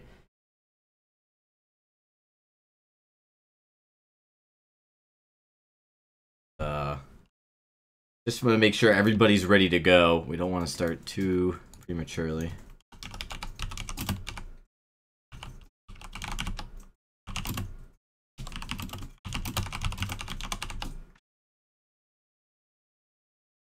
All right. With that, though, looks like we're good to go. Yep, there's the switch. All right, guys. Now we're ready to go. We should be getting started here. This is, guys, game number 3. of this very, very, very close matchup. I mean, game 1 wasn't hugely close, but game number 3 definitely coming in and giving us a treat. All right, let's get right into it. All right, Immortals, again, going to ban away this Batiste. 3 games in a row of not allowing this Batiste through for Immortals. You got to expect a Grump Jaw ban to be in the cards for Intensity, or maybe a Grace ban. But either way, you don't... I mean, it's such a tough spot to be in. You don't want to give either of those picks over. And they're actually thinking about the Koshka ban as well. So they are going to go with the Grump Jaw, however. And last time it's been Immortals, and actually both Immortals and Intensity first picking Vox throughout this series. So both teams feeling like Vox is the strongest carry on the current update. And we'll see if Baron gets through untouched once again. Again, I think the concern with the Baron out of Intensity here is they may just not be prepared to have their laner have to make it to that late of a game. You know, we've seen them playing heroes that traditionally have a much earlier game presence. And here's this Idris again, and I really liked the Idris in the first game. He PvP Warrior played it really, really well. And I really think we have to put a little bit of a spotlight on him on this hero, because there aren't a lot of people that we see play the hero well, and he doesn't. We do see the Koshka coming again out of T-Tigers. So this is now a 3-peat for T-Tigers on this Koshka, and we did see it perform really well in the first game, but I think that's really been primarily because Max Green didn't have a null wave that second game, and he did a good job null waving one of the carries each fight in that first game, and that's really where they were able to capitalize. Is they had a lot of synergy there. The null wave went down, the communication was there, they knew who they wanted to go on, and they really just came together as a team and did it right. And we didn't see that in the second game. You know, this may be something that we have to consider, is if they make it late enough that the Koshka ults get blocked and there's no null wave, this Skye definitely could come back against this Koshka again. And this is going to be both teams using an extremely similar composition from the games that they won. Immortals just swapping out the Grace for a Lyra, and the side of Intensity swapping the Vox for an Idris. Which of these two teams will take the victory and will move on to remain in the winner's bracket as they enter the playoffs? The loser of this game will unfortunately drop down to the elimination bracket and need to find another win in order to get themselves into the playoffs and avoid being eliminated from the VIS challengers. That's the one saving grace, is whoever loses this one is not out of the running. They still have a chance, and given the way that Intensity is played against the Immortals, I would not be surprised to see them making it into the playoffs, even if they were to drop this and making a deep run once they're there. Yeah, what a massive upset it would be if Immortals was to drop here. Again, they do have that second lifeline in the losers bracket still. But I don't think anybody really expected this game to be this close. You know, this is a VG Gold and VG Silver team of Intensity, but they're not, as far as a competitive atmosphere, quite as known as these names, you know, Dienzio, T-Tigers, even moving into the sub-roster, Zelciar and Sui Generis. I mean, you know, those are not small names in the community either. Yeah, I mean, I don't think anyone would have expected Immortals to drop a single game through challengers, and that's what Intensity has done. Picked up that victory and pushing now Immortals to the limits. So we'll see if they can complete the upset here, or will it be Immortals moving on? It's early game. This is the first time we have not seen early aggression from either team, as both sides opted to play it a little bit safer than their first two forays. Although in the last two games, it was the team that made that early aggression that ended up with the victory. Not necessarily because of the early aggression, just saying it's a thing that happened. It is a thing that happened, and I really think Shaded Talent learned from last game when he invaded early with that Grace, is you capitalize on Grace invasions by the fact that typical carries can't keep up with you, but a Koshka can. So that's something that you really have to consider on this Grace, and I think T-Tigers punished him enough last game to make light of that. T-Tigers dropping really low here. T-Tigers is going to be trying to invade here. Kaz looking to secure this Treant is not going to be able to do so. It gets stolen away. T-Tigers feeling confident after that steal. Goes in deep, is going to take both Treants. And that's a big start for this Koshka. Looking for first blood, is going to find it. T-Tigers and Max Green, they make the early aggression, and they find the Treant steals and the first blood. That is not good news for the side of Intensity. And both of the backs that already edges us up close to a 1,000 gold lead in the first couple minutes here for Immortals. But again, this is what a Koshka and Lyra comp should do. They should capitalize on their early game. Lyra's pretty good throughout the whole game, but you know, Koshka really excels in the early and mid game, and T-Tigers is someone who knows that and is going to continuously abuse that early game power. And again, if Kaz can make it to the late game and show us a performance like he did last game, maybe they can still come back. But man, T-Tigers is doing a good job getting out this farm. And this is one of his biggest strengths, is going aggressive, stealing away farm, and getting out alive. But that last part might be in trouble here. He does take that Treant, but has the save from Max Green to get out. He's not done, though. He wants more. He's not going to find those two camps, or those two minions. And he is going to recall, but T-Tigers has already stolen away multiple camps away from Kaz. However, Kaz has done a good job of at least rotating through and taking what he can. As you can see, it's only a 3 CS difference between these two junglers, but look at the item difference. That's where the key is. The CS that T-Tigers has been getting has been more valuable than what Kaz has been able to take. Well, and again, he had that first blood bounty in his pocket, which is another 200 gold sitting in your pocket. So that's one of the discrepancies we see here in this gold difference. But the key thing is the camps that T-Tigers has stolen have been these Treants over and over again, which yield the most experience. And we already have a level 6 Koshka to a level 4 Sky, and nowhere near enough gold to complete a reflex block, let alone this Frostburn yet. So T-Tigers doing a better job capitalizing on what he can take this game, and I really think they have the potential to walk away with this game different than the last game. Yeah, and if they keep this aggression up, that's going to be for sure. T-Tigers jumps in on the PvP Warrior. You are never safe if you are low against a T-Tigers Koshka. Max Green takes a ton of damage from that turret, but he's far enough away that he will not be at risk of falling. And again, another kill to Immortals, and that means lots of turret pressure. You can see T-Tigers and Diencio, they very well may just take this turret down 5.5 minutes in. First turret destroyed. Yeah, that is a big gold swing going over to Immortals. 3,000 gold already in this game. And one spotlighted play there from T-Tigers is he didn't come up traditionally through the lane bush like we would normally see. When he went in on that Idris, he actually ran all the way to the back side of the turret and jumped on them from a surprise, because Grace was poking her head in and out of that bush. So to prevent the vision, he just went around the vision. So, you know, huge plays out of T-Tigers here. Absolutely massive thus far to start this off. This is what Immortals wants to start the game off, though. This is what they need, really, in the early game, is to get T-Tigers very far ahead. We saw what happens in that last game if he does not have a large lead on this Koshka. And that's just Koshka in general. It's not necessarily saying that like T-Tigers himself needs to have a huge lead. It's just Koshka, no matter who's playing it, needs to be at a big advantage in order for the team to carry it through into the late game.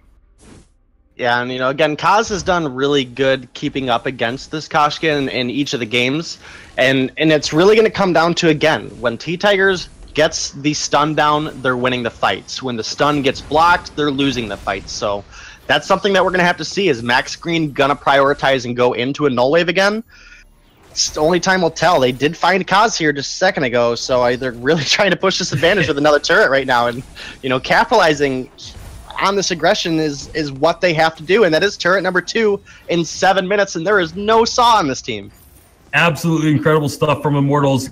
Again, just capitalizing on kills, finding a kill, and having the wave pushed up in a spot where they can just immediately look to take that turret. PvP Warrior shaded talent unable to try and defend it because there's so much burst with the Poison Shift Tension Bow and the Aftershock completed on the side of Immortals. If they try to contest it, they're going to just get popped.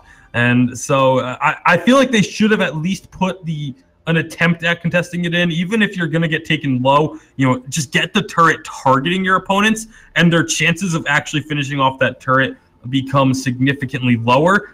But as it stands, that's already almost 2,000 gold that was picked off just off these turrets, and you can see that has just added on to the gold lead that Immortals has already found just through the farm and stealing away the jungle consistently, as they are up to a 5,000 gold lead in just 8 minutes. Yeah, 5,000 gold lead in 8 minutes, and there's no reflex block yet on the Sky, and there is a Koshka ult up and ready to go. However, we do have Shaded Talent at level 6, does get that Divine Heal now. It isn't a sizable cooldown here with the level 1 talent still, but level 1 skill still, sorry. But that is a huge spike for Grace. That is a lot of incoming damage that you can prevent while providing a huge burst heal to a teammate. Yeah, it really is. And I mean, at this point, you can see Intensity, they're going to have to be playing off the back, but I really like that they're at least getting a lot of vision down in their own jungle just to try and see these invades come through, try and spot it out early so that they can survive. We are going to get a pause. I believe that is for T-Tigers, if I'm not mistaken. But unfortunate situation to see that there is a perhaps connection issue. But while we have the tools to go ahead and pause games up, we're going to go ahead and take advantage of them to ensure as fair and balanced of a opportunity for each team as possible. Yeah, definitely a benefit that we, in tournament scenarios can bring to the table. The pause is absolutely huge. We don't want to put on a game where you guys see one team lose because of an AFK. So we'll give them a chance here to get their connection going. Ultimately, players are responsible for their own connection. We'll have to see though. And it looks like we're back in the game, and I see a Koshka moving, which is a good sign for Immortals at least. Yeah, very good sign to have the Koshka moving. I'm sure Intensity wouldn't mind entirely if that wasn't the case, but nobody wants to win a 2 versus 3 anyway. It's nowhere near as fun, and you don't get as much glory both in and out of the game for doing so. Right now, Immortals going to be pushing up again, finding a lot of this vision and clearing it out. But again, just having that vision there in the first place was really nice from Intensity so that they knew that these movements were happening. Now it's going to be a matter of trying to get that vision reset for themselves. And the best vision you can put down is the vision that doesn't get discovered. So that is definitely huge that Immortals was able to find the vision and pop it. That is going to be a gold mine going over, though. Taken, but Max Green went in very early without the rest of his team. Here's an opportunity for some kills to come through for the side of Intensity, but they know that they're far behind. T-Tigers! Oh, he jumps in a little bit too far and gets deleted. Max Green didn't even have a chance to use his fountain on him. Koss going to Surrey strike forward, using the gold miner to try and propel himself into the members of Immortals. Max Green heals himself up with a sigil, still has the fountain available as well, so Intensity not going to chase that through, but they do get themselves a kill on the board. I know they would love to try and push this in, take the turret, but Dienzio and Max Green are going to be here in position to fight and defend it. Yeah, and Max Green did a really good job, knowing that T-Tigers was dead in that fight and not wasting the fountain just in case if there was a follow-up engage. There's no breaking point yet on Vox, so he's not going to scale up in the fights the way that he will in the next probably 30 seconds when he goes down to the shop or less. And it looks like he's going to go down right now. So, once he gets his breaking point completed, we definitely have to watch him in these fights. His damage is going to scale up very, very quickly. And we only have one item completed on this Sky so far. So that is another huge thing that we have to take note of right now, is there's not a whole lot of damage this Sky can put down yet. Well, we're going to be finding a fight here that's a good amount of damage to start things off for Intensity. But the sigil is going to heal them right back, heal Immortals right back up. His Intensity looking to move around, pop this vision again, looking to get some of their own down. Immortals going to try and take advantage of a rotation. They have a good position on Intensity. Are they going to be able to find anything there? This choke point turret is so difficult to actually siege up without finding a pick beforehand. And so Immortal's going to rotate down through the jungle, Here comes in the retribution from Shaded Talent, but it's just going to be chasing Immortals out of the jungle and not going to be an engage opportunity for the team. Yeah, and that choke point turret, like you were saying, you really have to find a pick because you extend yourself so far to secure that turret that if things don't go well, there's not really anywhere you can go. You can't rotate down through the jungle because that sentry's there, and it's a long way back to your first turret. So, especially with someone who can chase as steadily as a Sky and Idris, and man, Shaded Talent does get prevented from recalling there, but he should make it out here just fine. Yeah, it shouldn't be too much of an issue, just a little bit of a delay. Shaded Talent did lose a lot of health just from T-Tigers on this Koshka because he is so far ahead. However, Kaz is going to be looking to force a fight with that death from above to block the escape. I don't know if they wanted it, though. Yummy Cat in Frenzy stuns him up, and that is going to be Kaz still surviving somehow as they get the kill on the T-Tigers. That divine intervention was massive, and it's 2 kills for Intensity. I don't think they can catch up to Max Green, but they win the team fight. That looked like a mistake by Kaz to start that one up and prevent the movement of T-Tigers with that death from above, but it pays off in the end. Yeah, and one big thing is the Kosh Call did not get blocked that fight, but huge play out of Shaded Talent there, recognizing that the Sky was locked up, got that divine intervention down, prevented a huge chunk of follow-up damage, and then also giving that burst heal off the back of it. That's a huge play for Shaded Talent. I believe he is a VG Gold captain, so I mean, this is a really high talent game on both sides. This is again all VG Gold and all VG Silver, so no lack of skill on either side here.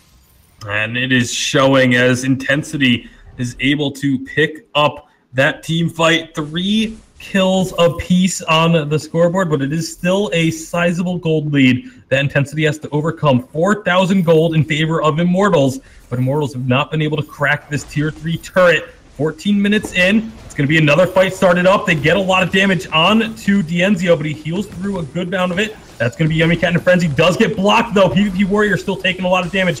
Gets himself a heal. There's a stun, lands onto Max Green. The fight is continuing. Lots of damage going out. It is going to be PvP Warrior, first one to drop. Can Kaz survive? No, he can't. Shaded Talent now has to try and run to delay this ace, and not going to be able to do so. Immortals able to take that team fight, and this is going to be the choke point turret going down. That was a big fight for Immortals to win. Yeah, and I really thought we were going to see a little bit more out of Intensity there. The Sky did complete that broken myth, but we're not quite at that 3-item power spike Sky yet either. The sustain that she'll be able to bring to the table once she gets that Eve is definitely game changing. And we don't have a broken myth completed on T-Tigers yet either. We do see him prioritizing a lot of shield early, which is smart into the Sky, especially with the amount of damage she put down last game.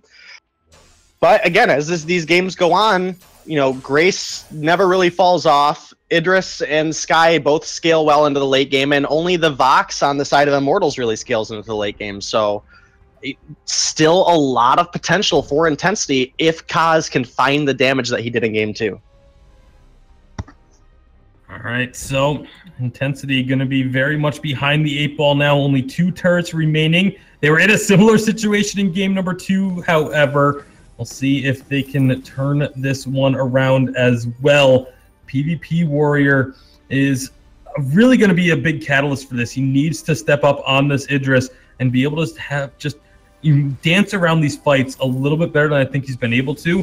Kaz as well, the positioning needs to be almost perfect. The way that Intensity wins these fights, I think, most effectively is if the Divine Intervention is able to be used on PvP Warrior going in deep instead of on Kaz trying to survive. That's going to be Dienzio at the front lines, takes a good bit of damage. Max Green also going to take a lot, but so does Shaded Talent. Shaded Talent is going to get caught and taken out. No fountain used, and Max Green will stay alive here. PvP Warrior gets onto the Sanctuary to heal up. So just 1 kill picked up. Some good damage coming out over the wall from Kaz, but that's not going to be a threat to Immortals as they back out, take a treant. Maybe they turn their attention towards this Kraken after they take away the sentry. Yeah, and huge huge use of Shimmer Strike there out of PvP4 in this Idris. He saved it because the engage obviously wasn't looking too well for them. He did save it and used it onto the sky as an escape back into the base fountain, because T-Tigers was for sure getting that kill if that Shimmer Strike didn't come out just then. And unfortunately, Immortals not able to capitalize on that kill either. They were a little too low on health and energy to take the Kraken. I mean, so they did at least get the sentry.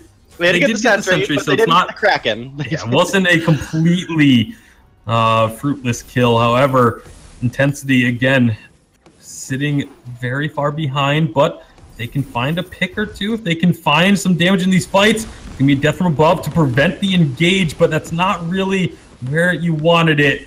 Death from above is going to be integral to these fights. Big forward barrage damage, a lot of damage onto the sky, and that's going to be a kill picked up by Immortals. I don't think PvP Warrior has enough. He's going to get one, but it looks like that will be all he's able to get as D'Enzio and Max Green finish off the ace, and they're going to look to push in and take at least one of these crystal turrets.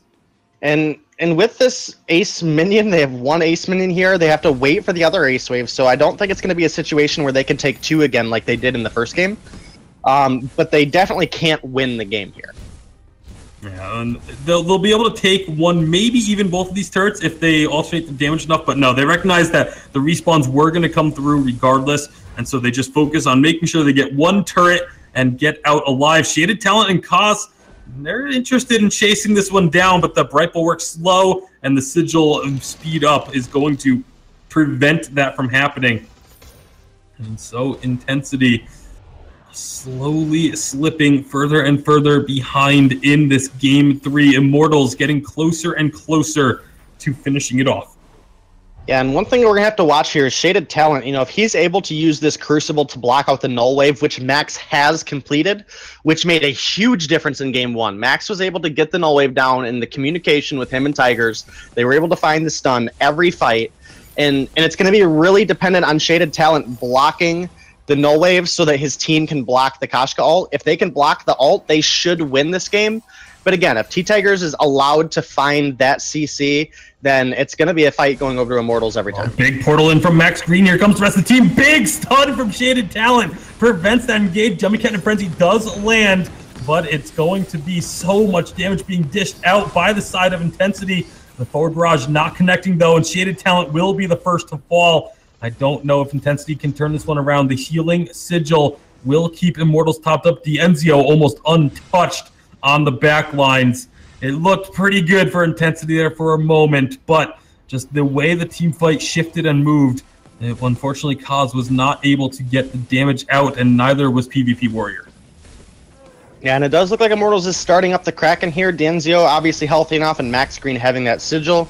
T-Tigers did back to top up on some health and energy, but there's vision here from the side of Intensity, so they know this Kraken is going on, and the damage this Idris and Sky are able to put out. We've seen the Sky and the Kraken attempt steal in the second game, and it doesn't look like they're going to find the steal or quite the damage this time. But you know, they still have a chance here. If they find an ace, they can still take down this Kraken. They can't base race, but they can prevent the game from ending still. They absolutely can, but it's going to be difficult. They need to win the team fight. They have not been able to win a team fight against Immortals this game for some time now. And Immortals, just their positioning and where they've forced these fights to happen have been really, really good. Infusion about to wear off for Kos, but he has another in the inventory, so that won't be an issue. As Kraken starts to make her way in, Shaded Talent takes a little bit of damage. Shouldn't be too much to be a worry. Death from above is going to come out, preventing Immortals from getting into the base for just a moment longer. There's going to be the engage from Intensity, looking for damage on to any priority target, but instead it's going to be Shaded Talent dropping low. First, the turret is down. They're on to the crystal, and it looks like Immortals will be able to finish this game off, as will be T-Tigers falling, but it doesn't matter. The game is over, and Immortals taken to the limit a bit here against Intensity. I think Intensity definitely opened a lot of eyes with this series, but it is going to be Immortals that take it 2-1. Yeah, 2-1 indeed. And, I'm a little disappointed we didn't see any crystal come out of this grace, with the exception of the infusion, because that really ramps up the damage reduction and the heal. And again, Max Screen with this null wave has looked good in game 1 and game 2, capitalizing on targets that stick their neck out a little too far. And that's where we saw these fights really start to clean up for Immortals, is Max Screen had good timing on that null wave, and Shaded Talent wasn't able to use his Crucible to block it.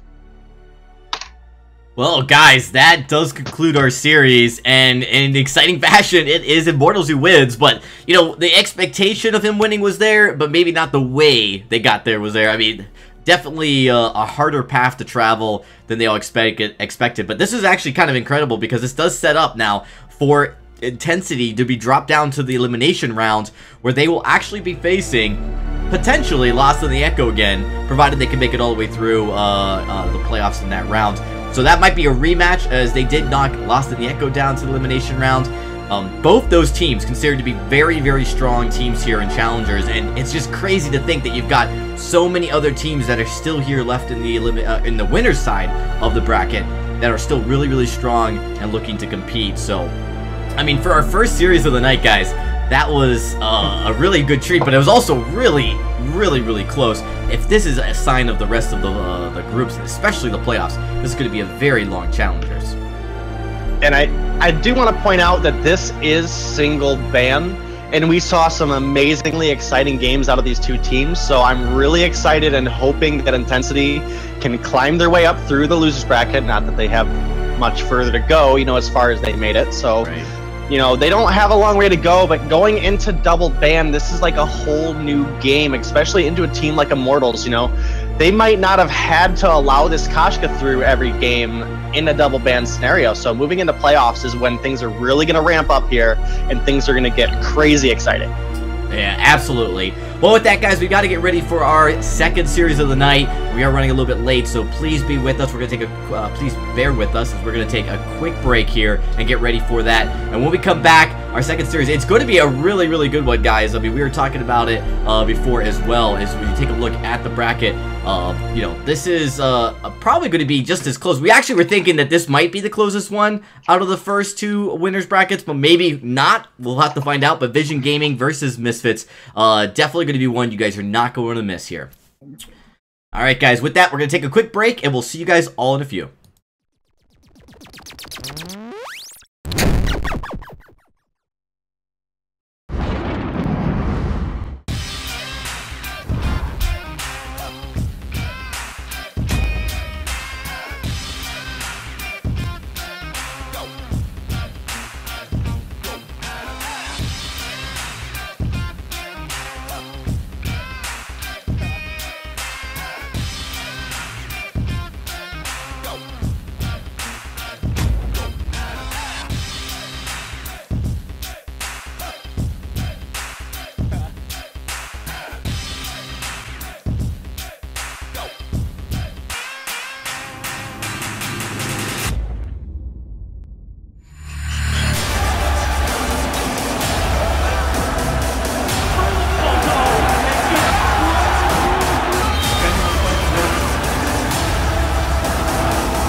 Ben, Sam, and Ken are on separate journeys to defeat the menacing Vile Dragon.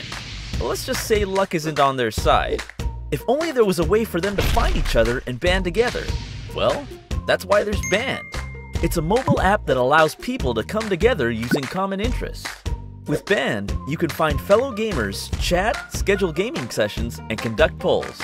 Stage epic battles with friends while sharing videos and photos along the way. So try Band today. Band. Be together.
Hey, welcome back everybody. We are getting ready for our second series of the day. After a really exciting, grueling one, we might be in for another long ride. And this is one that we actually called out maybe being close at the beginning of the broadcast. Of course, our predictions are always, it seems to be sometimes pretty far off. But let's get right into it. Here's our matchup. It is Misfits versus Vision Gaming. Vision Gaming actually the higher seed here. As we see Standing Solo Junie and Chicken coming into this challenge battles. This is actually a little bit of what was previously Necrolite. And that was a very strong team, making it to challenge battles the first split of last season, then making it to 4th place last season at the second split. So a team that definitely knows their way around the challengers at this high level.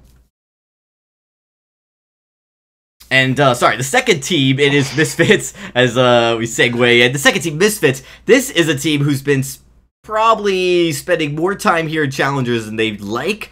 They were picked up when they were in Vainglory 8, getting knocked out that first split last season. Demon, formerly known as Exhale, Zach, and Eco. Both these teams, these are really hungry players, or really hungry teams from both sides, looking for wins here, looking to try to finally make it out of challengers into challenge battles. Yeah, and you know, VG8 is really where they got picked up with Misfits. You know, this is a team that has the potential to be competing up there. But, you know, some big names we got to point out here on the side of Vision Gaming is, you know, we obviously have Chicken coming out of Hammers from the VG8, is now captaining for Vision Gaming. And they have an amazing backup, too. It's kind of disappointing to see them both on the same team. But they do have a big backup in Riesco, and he's a captain that I really think has been underrated for a long time. I think he has an immense amount of potential, and you know, I definitely think that you know, even if Chicken isn't able to play, which it does look like he got in today, I think they have a strong roster to take on this Misfits roster, and this should be some really good games right now. So if we had to look at something to keep an eye out, Tasty, what would be one of the key players to watch? I think we're going to have to zero in on Demon, as he is going to be looking to be the king of this matchup. Trying to think if he has any other names that I can throw in there, but he is Demon, Joker, Exhale, Zero. I mean, how many do we want to go through? I mean, those are the two I forgot. So, but yeah, he's gone through multiple name changes. Has claimed multiple times that this is the last one, but I think he's going to be very important to this team and their success. He really kind of has been all along a very important part, and you know, as you look at his stats, he's been really kind of playing a large variety of heroes. It's kind of always been one of the things that this lineup does quite well, is have a pretty deep hero pool. Yeah, and I think one thing that the side of Vision Gaming has to be prepared for here is Demon has showed us time and time again that he can pick up this Celeste in the jungle and just really run away with games. He has really good positioning, and that's what really is the key on the Celeste pick, is people aren't used to going into it, and it's an incredibly strong pickup. So, you know, we do see the Grumpjaw in the box come out, and an actually interesting Fortress pickup. Again, I think that's a little bit playing into their preparing for the Celeste, and getting that Fortress down provides your team quite a heavy engage, and Celeste is incredibly squishy, so definitely something they're preparing for. It's still a little bit interesting to see, though, just because of the fact that you know, putting the priority on that and giving over Grace and Glaive going to be the next pickup. Glaive's one of those picks that we've seen kind of fall off a little bit. It's still very strong, kind of slowly starting to make another resurgence, especially as the lane Glaive. We are going to get to see a Batiste picked up for the side of Vision Gaming. Batiste was banned away by Immortals in all 3 games in our previous series, so he's finally going to make his way onto the fold. Can do quite well into a Glaive if you can get those ordained timings down. You can actually cancel a Afterburn. Also can do the same thing to a Grace who's trying to use her Benediction. And there comes the Baron, a pick that was completely ignored in our first series. Yeah, it totally ignored through all 3 games of the first series. Baron made it through unbanned and untouched, which to me was absolutely astounding. And we do see this Baron and Batiste combination, and I really like this because it provides a lot of splash. And there is that Celeste, and I really hope we see this going on to Demon, and it does look like that's going to be the way we're leaning, and he's claimed several times that he is, you know, just this amazing Celeste. So, you know, hopefully we can see it. I think Celeste handles really well into both Baron and Baptiste.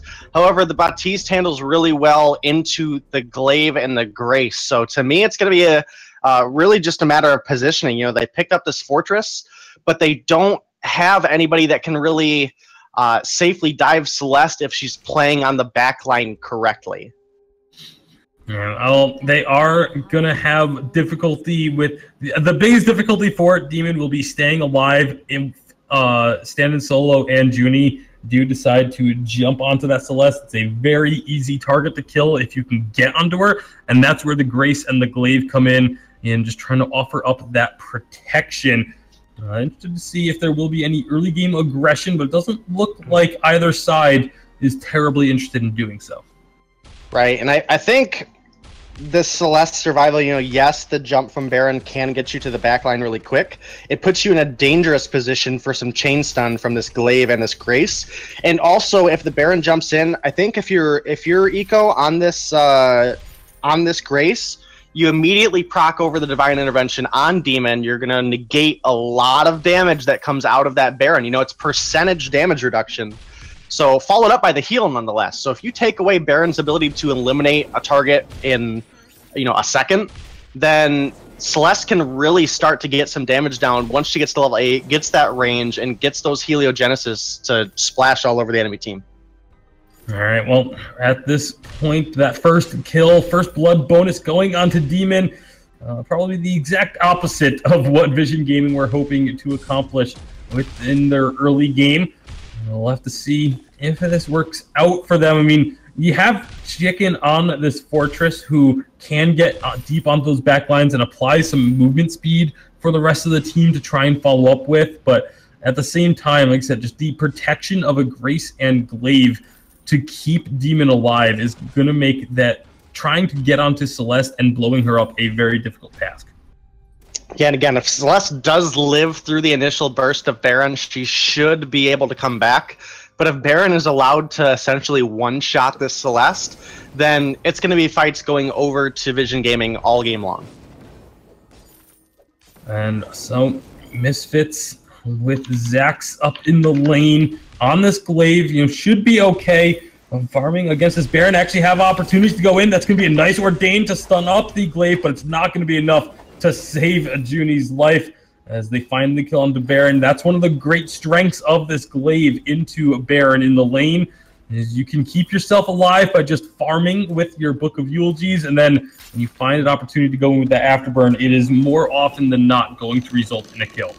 Especially with the chain stun that comes out of this Celeste, you know, you can really position a lot of chain damage, you know, between the Heliogenesis, between the Twisted Stroke. Zax does drop really low here, and Stand Solo doing a great job capitalizing, seeing that Celeste and Grace are in his jungle. He does go over to the back jungle of Misfits here, but this is a hungry Glaive coming down, and there's no escape really for Baptiste if this Afterburn comes in. And that's exactly what we're going to be seeing right now. Stand Solo is going to actually make it out, but the fight does continue. Chicken getting low. Zax still very far away from having that Afterburn available once more. This is another potential problem for the side of Misfits, is their ability to chase some big slows going down, but no kills just yet. Junie going to rocket jump away, and Jump Jets. That's the name of the ability. He is going to end up falling, though. He's not able to get far enough out. Rocket Leap is a totally different hero.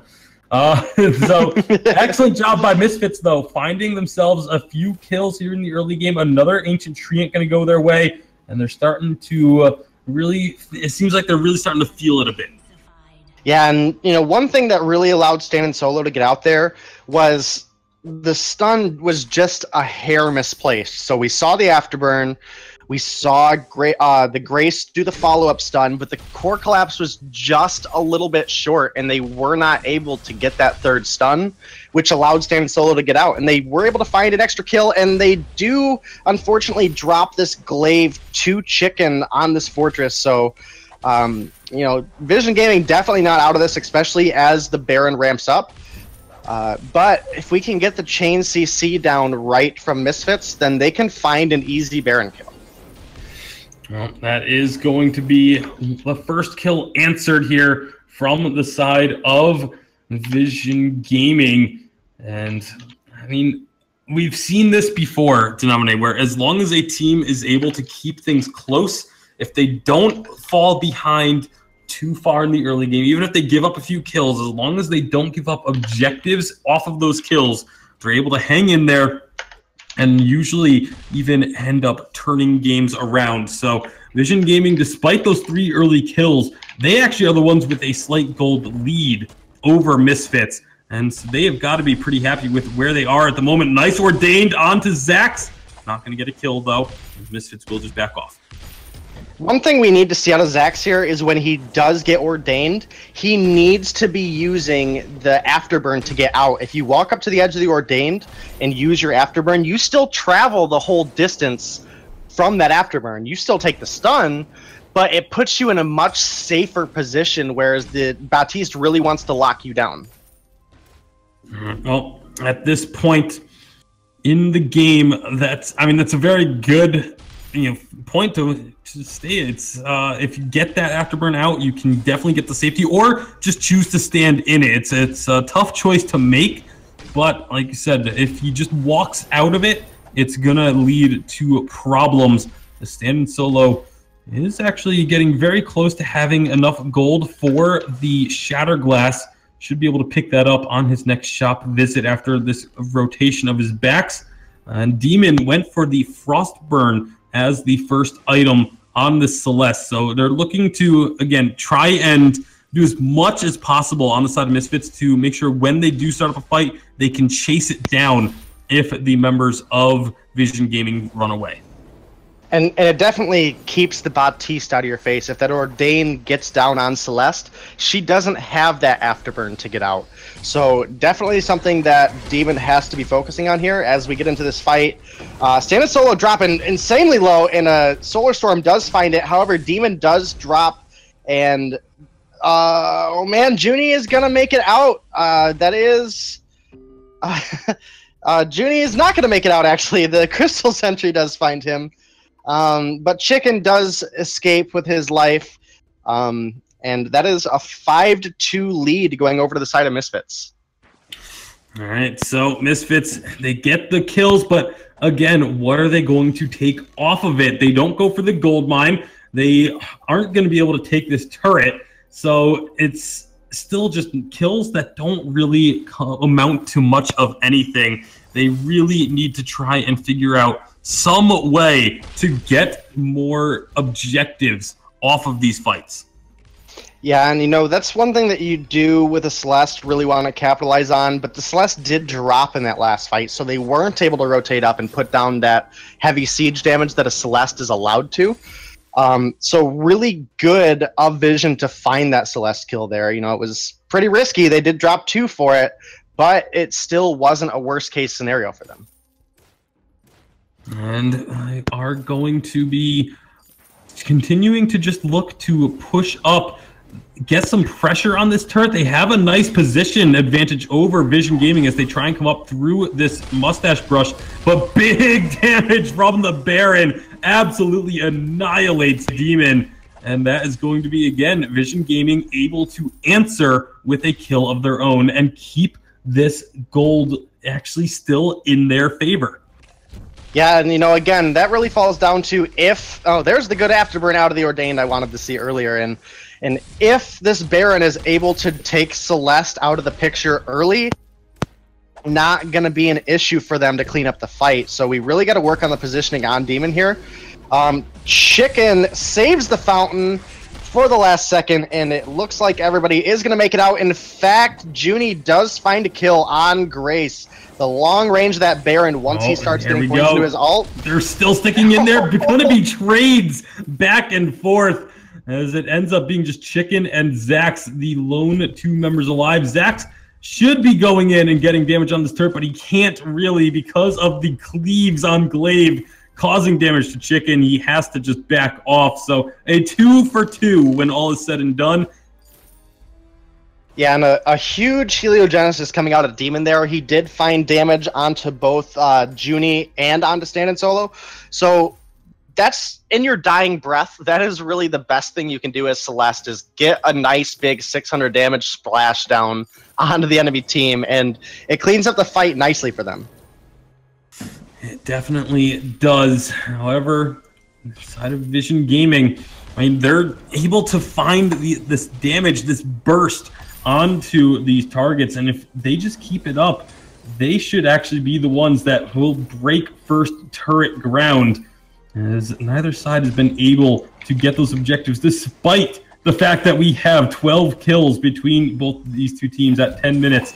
These two turrets are virtually untouched, both of them still very healthy. Zax, after burning himself out to safety, he's going to have to recall. Vision Gaming, what are they going to do with this? They are going to rotate down, maybe think about this gold miner, maybe look for a fight onto Demon if he gets too close. Gold miner is going to go down fairly quickly. Lots of damage for Vision Gaming as they work on this. Look to, again, move forward just in case Demon gets too close. Is this going to get stolen? It's not. It goes to Junie, but now the fight is going the way of Misfits. That's one kill secured. Junie in a lot of trouble. Going to try and run with Chicken, but they're going right into the Crystal Sentry. A stun from Eco will spell the end for Junie.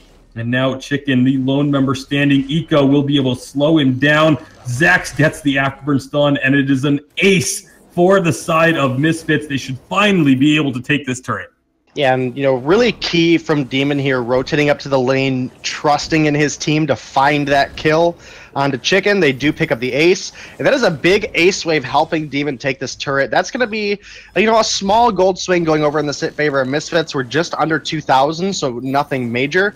But again, the Grace functions so well into the Baron. If you're able to negate the damage that Baron is able to burst on you, then Baron really loses his edge in a fight, and that's why I really don't mind this Celeste pick into Baron, and thus far it's worked out pretty well for them.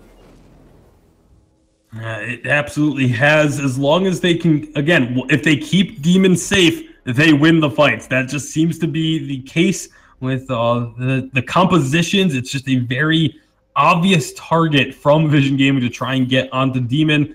And Misfits have been able to do an okay job of making sure it doesn't happen. Zax, looks like he thought about going in. Big core collapse stun, followed by the afterburn, and Junie is just deleted. Standing solo with the fearsome shade, but it's not going to be enough, as it's a 2-kill trade for the side of Misfits. Chicken will back off here to the safety of this turret, but don't know for how long it's going to be safe. There's only one minion there, so they do get the Divine Intervention looking for this kill. They're going to find it. That's the ace for Misfits, and with these ace buff minions, it's going to be another turret. And again, this is really where you want to capitalize. Is Celeste is amazing at barraging down these turrets. These Heliogenesis, despite doing lower damage to objectives, they do still hurt. And Demon really taking advantage of the damage he can put down. And again, this Grace into the Baron just makes so much sense to me, and I think that's why we've seen less prioritization on this Baron pickup, because if you can't burst someone down immediately in a fight, you lose a huge edge, especially when it's not triple melee. All right, so Misfits starting to pull ahead in this one. The gold was very close for a long time, but it's now a 3K advantage in favor of Misfits. Demon, Zax, and Eco been able to find these team fights and pick up these kills, getting objectives on the board now for themselves. And 13, almost 14 minutes in means we are going to be very close to Kraken spawning. And if they can find a fight around that 15-minute mark, it is going to spell trouble for Vision Gaming. Yeah, and again, this Baron is going to ramp up as the game goes on. Baptiste really is relevant at all points of the game. The big thing is that this Fortress pick doesn't really have a assassin or a warrior to really follow up a deep engage with, which is why this Grace is able to keep the Celeste alive. And if they can find the steal here, they don't. But man, a huge Solar Storm coming in, finding massive damage on Chicken and Junie. Huge damage, and that is going to be the fight continuing on as Misfits want these kills. Vision Gaming trying to turn around a big core collapse will land the stun. Zax is on to Junie, blocks the afterburn, one-on-one with Demon, and it's the Batiste not gonna go the way of standing solo. Demon finds that kill with the help of Eco. Zax gets low, make sure he doesn't pick up the Crystal Sentry aggro, but he ends up on it anyway. Chicken tries to answer with anything he can. Not going to find that kill. It's another ace for Misfits. Demon looks like he wants to work on this Crystal Sentry, but the rest of the team is interested in this turret, and that's where they're going to end up. Yeah, and the choke point turret is definitely a smart thing to take here. Up 16-5. Not a huge gold lead, but positionally getting that turret down is absolutely huge, and we see a lot of ambient being shared there off of that wave between Junie and Stand Solo. So maybe able to complete something here or pick up an infusion. It does look like Stand Solo is going to pick up an infusion, and just not enough time for Misfits to clean up the Kraken. But again, that choke point turret is positionally such a huge thing to take, especially, you know, we're at 15 minutes in the game. You know, the next fight with a Kraken push could be the end of the game. It very well could, and Misfits, again, have been winning these team fights consistently. They're going to get spotted out by this flare. And Misfits, are they going to just look for a fight themselves? I mean, they've got to be feeling very confident. Infusion's coming out and positioning themselves as if they want to go in on this. Stand Solo has 3 soul shards. The soul shard management so important to Batiste. Misfits choose not to go in when he's just about to get himself empowered and instead back off. But now the rotation is going to get them found. Eco goes in. The rest of the team backed off at first. Now they're going to be looking to commit to this fight. That's an afterburn onto Junie. Junie is taken down so low. Solar Storm not quite going to get the kill, but Stand Solo will fall. Eco gets the divine intervention down. Junie has nowhere to run to. That's 2 kills. Not going to be the ace, but this should be Kraken going to Misfits. And again, when Baron jumps in, he's a very burst-heavy hero, and we just don't see him, you know, we see him paired with assassins with good success. Someone who can get somebody low enough early on in the fight, and Baron can jump in and follow up, and we just don't see that with a Batiste. So this Celeste really has free reign to do whatever she wants, and whatever she wants right now is just taking this Baron out of the fight, you know, in a matter of seconds. So looking really good for Misfits, down to only the Vein Crystals. They clean up with a you know, a couple kills there. They don't find the ace, but they do find a Kraken, which is now pushing down the lane. And again, with this Celeste pushing in with this Kraken, it's going to be probably game going over here to Misfits, unless if Celeste gets caught out of position. Yeah, very likely going to be Misfits able to finish this one off. He said, unless Celeste gets out of position, but even when she has, even when there have been the opportunity for Vision Gaming to jump onto her, just the healing and protection from Eco has been enough to keep Demon alive, long enough to get that damage out. Going to start getting some broken myth stacks by dropping these Helios onto Vision Gaming. And once that gets stacked up, it does so much work. Kraken's down to about half health, but this turret is now getting melted as Misfits have pushed in. They're going to look for a fight. That's a nice stun from Stand Solo. The fight has fully broken out, though, and you can see it's Stand Solo and Junie going very low. Stand Solo trying to get the kill onto Demon, not able to pick it up. Junie does, but trades his life for it. Chicken is going to end up falling as well. A triple kill. That is a nightmare for Zax, and it is game 1 going to Misfits. Game 1 going to Misfits, looking like a really strong team up in this game. I know we were talking last week, you know, they looked a little sloppy in game 1, you know, perhaps draft in favor of the enemy team, but today, you know, they came together and we're ready to deal with this Baron pick. And again, Grace such a strong hero right now. I really think that's your biggest threat in playing Baron, is you either have to secure that Grace or you have to ban it away, because, you know, if you take away every benefit you have of one of your carries, then that leaves your other carry with all of the heavy lifting, and that just, it's not going to work out for you. Well, that is a pretty impressive win for Misfits. We talked about them coming in and you know, Demon being the player to watch, and sure enough, he really doesn't disappoint. Now, it is worth mentioning he's on what he considers his trump card. This is his card where it's like he feels he can win most of his games on Celeste. a team could, in theory, take him off of it. It's not a hero you see banned, because if you do try to ban it away, there are so many other heroes they could select, Grumpjaw and whatnot, and so really you put yourself in a weird position where you either pick it, or you ban it, or you just let him play it. And Demon definitely coming up here really, really big. 8, 4, and 10. The stat line may not show him as, like, obviously, you know, the highest KDA, but he really contributed to almost every single team fight here in this game. Yeah, and I don't think we really give enough credit to Eco on this Grace. He played it so well. He found plenty of chain stuns. He found, you know, perfect divine intervention healings, good blocks on the Ordained. I have seen him crucible a couple for Demon, and that was really huge. And they just looked really coordinated as a team today. And I think, you know, this is a team that can potentially go up against Immortals here in the next round and can give them another run for their money. You know, we've seen Immortals struggle a little bit against Intensity, and I think Misfits is another one of those teams that can put them on the back foot a little bit. No, absolutely. Well, we're getting ready for draft for game number 2, and, you know, we talk a little bit sometimes how draft may have a big impact, may not have a big impact. I think, honestly, this came down to just execution. Misfits likes this composition they have. It's not particularly an extremely powerful composition or more powerful than another, but they seem to play it very well. The Glaive in the lane, though, I think was a great flex as they got to the drafts. Last picking that Celeste seemed like the right play. I think if you go into A side, it's a little bit more risky to pick a Celeste now in this situation, so likely, just by default of switching sides, you're going to see a different draft out of Misfits. Well, I think the Celeste in general handles really well into Baptiste, and I think the Grace handles really well into Baron, and Glaive just really handles well into all of them. Yes, the Ordained can come down on Baron, but on Glaive, but with this Poison Shift build and the natural healing he gets from his Bloodsong stacks, he can really not have to take the stun. He can really stand in there with the Baptiste and get the lifesteal back. We've seen the Metal Jacket prioritization coming out really early on Zax. And you know, to me, Misfits just positioned incredibly well, and that's what really carried them through to the end. Absolutely. All right, a few moments before we get into the second game.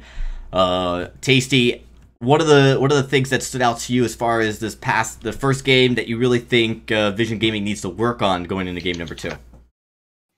I mean, they had a very clear identity with their composition, but they didn't account for the fact that Grace essentially just shuts down everything they were trying to do, and it really ended up hurting them in the end. The Grace able to keep Demon alive whenever they tried to go in for that all-in burst focus composition they had just really made their life difficult, and it's one of the big reasons why Misfits were able to take that. At the end, it looked pretty easy, but you know, throughout the early to mid game, you know, Vision Gaming was doing pretty well. It was just once Grace got that ultimate and was able to keep Demon alive, it was extremely hard for Vision Gaming to win team fights. Yeah, Grace definitely coming up here really big. I mean, not the perfect win percentage that you maybe might see with some of the other heroes so far tonight, but definitely you know, a pretty high win rate already just out of the 2 series that we've gotten to witness so far. So definitely, I think a contested pick nonetheless. If not banned, very much contested here, even on A side maybe, as we look to get into that. We're almost ready to go, guys. Just a few more seconds as we actually wait for Tasty Bacon to get back into draft.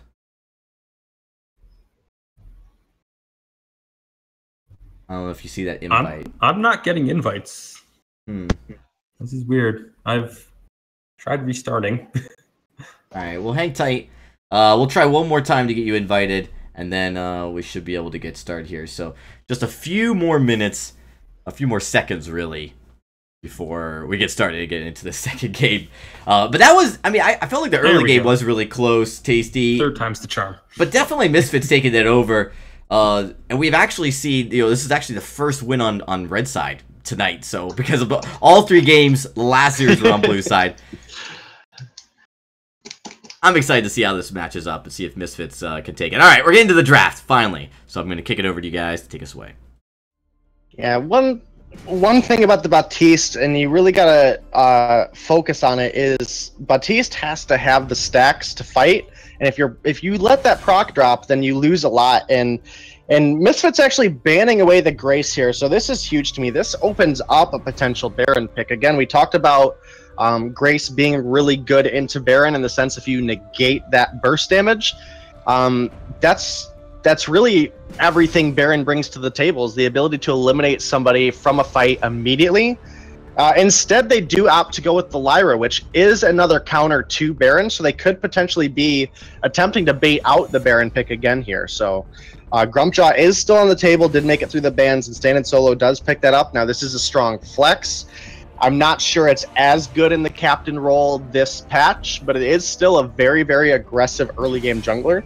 And when paired with the Adagio, another flex, it really brings it down to you don't know where these are going to be positioned. This could be a lane Adagio, a Rhyme. Okay, so this is where I think we're going to have to flex this Grumpjaw into the roam position, move the Adagio into the lane, and go with something like a Sky or a Weapon Power Kestrel is even really good into Rhyme. And that's something you really got to think about, because Rhyme is a huge counter to Grumpjaw in the jungle, especially if you prioritize some early armor. So I think we have to have this flexed into the roam position, and instead we do see a Lance come out. So this is a little risky to me coming out of the side of Vision Gaming. It's going to be difficult for them, but I think the focus here is just going to be on the burst damage that comes out of a weapon Grumpjaw. And if you can just nuke the Rhyme down before he's able to start really getting that fortified health built up, you can have some pretty great success on it. Yeah, and one thing that I really want to give a lot of credit to Pon, he plays Rhyme incredibly, incredibly well, and he's one of the few people that we see prioritize that Shatterglass first.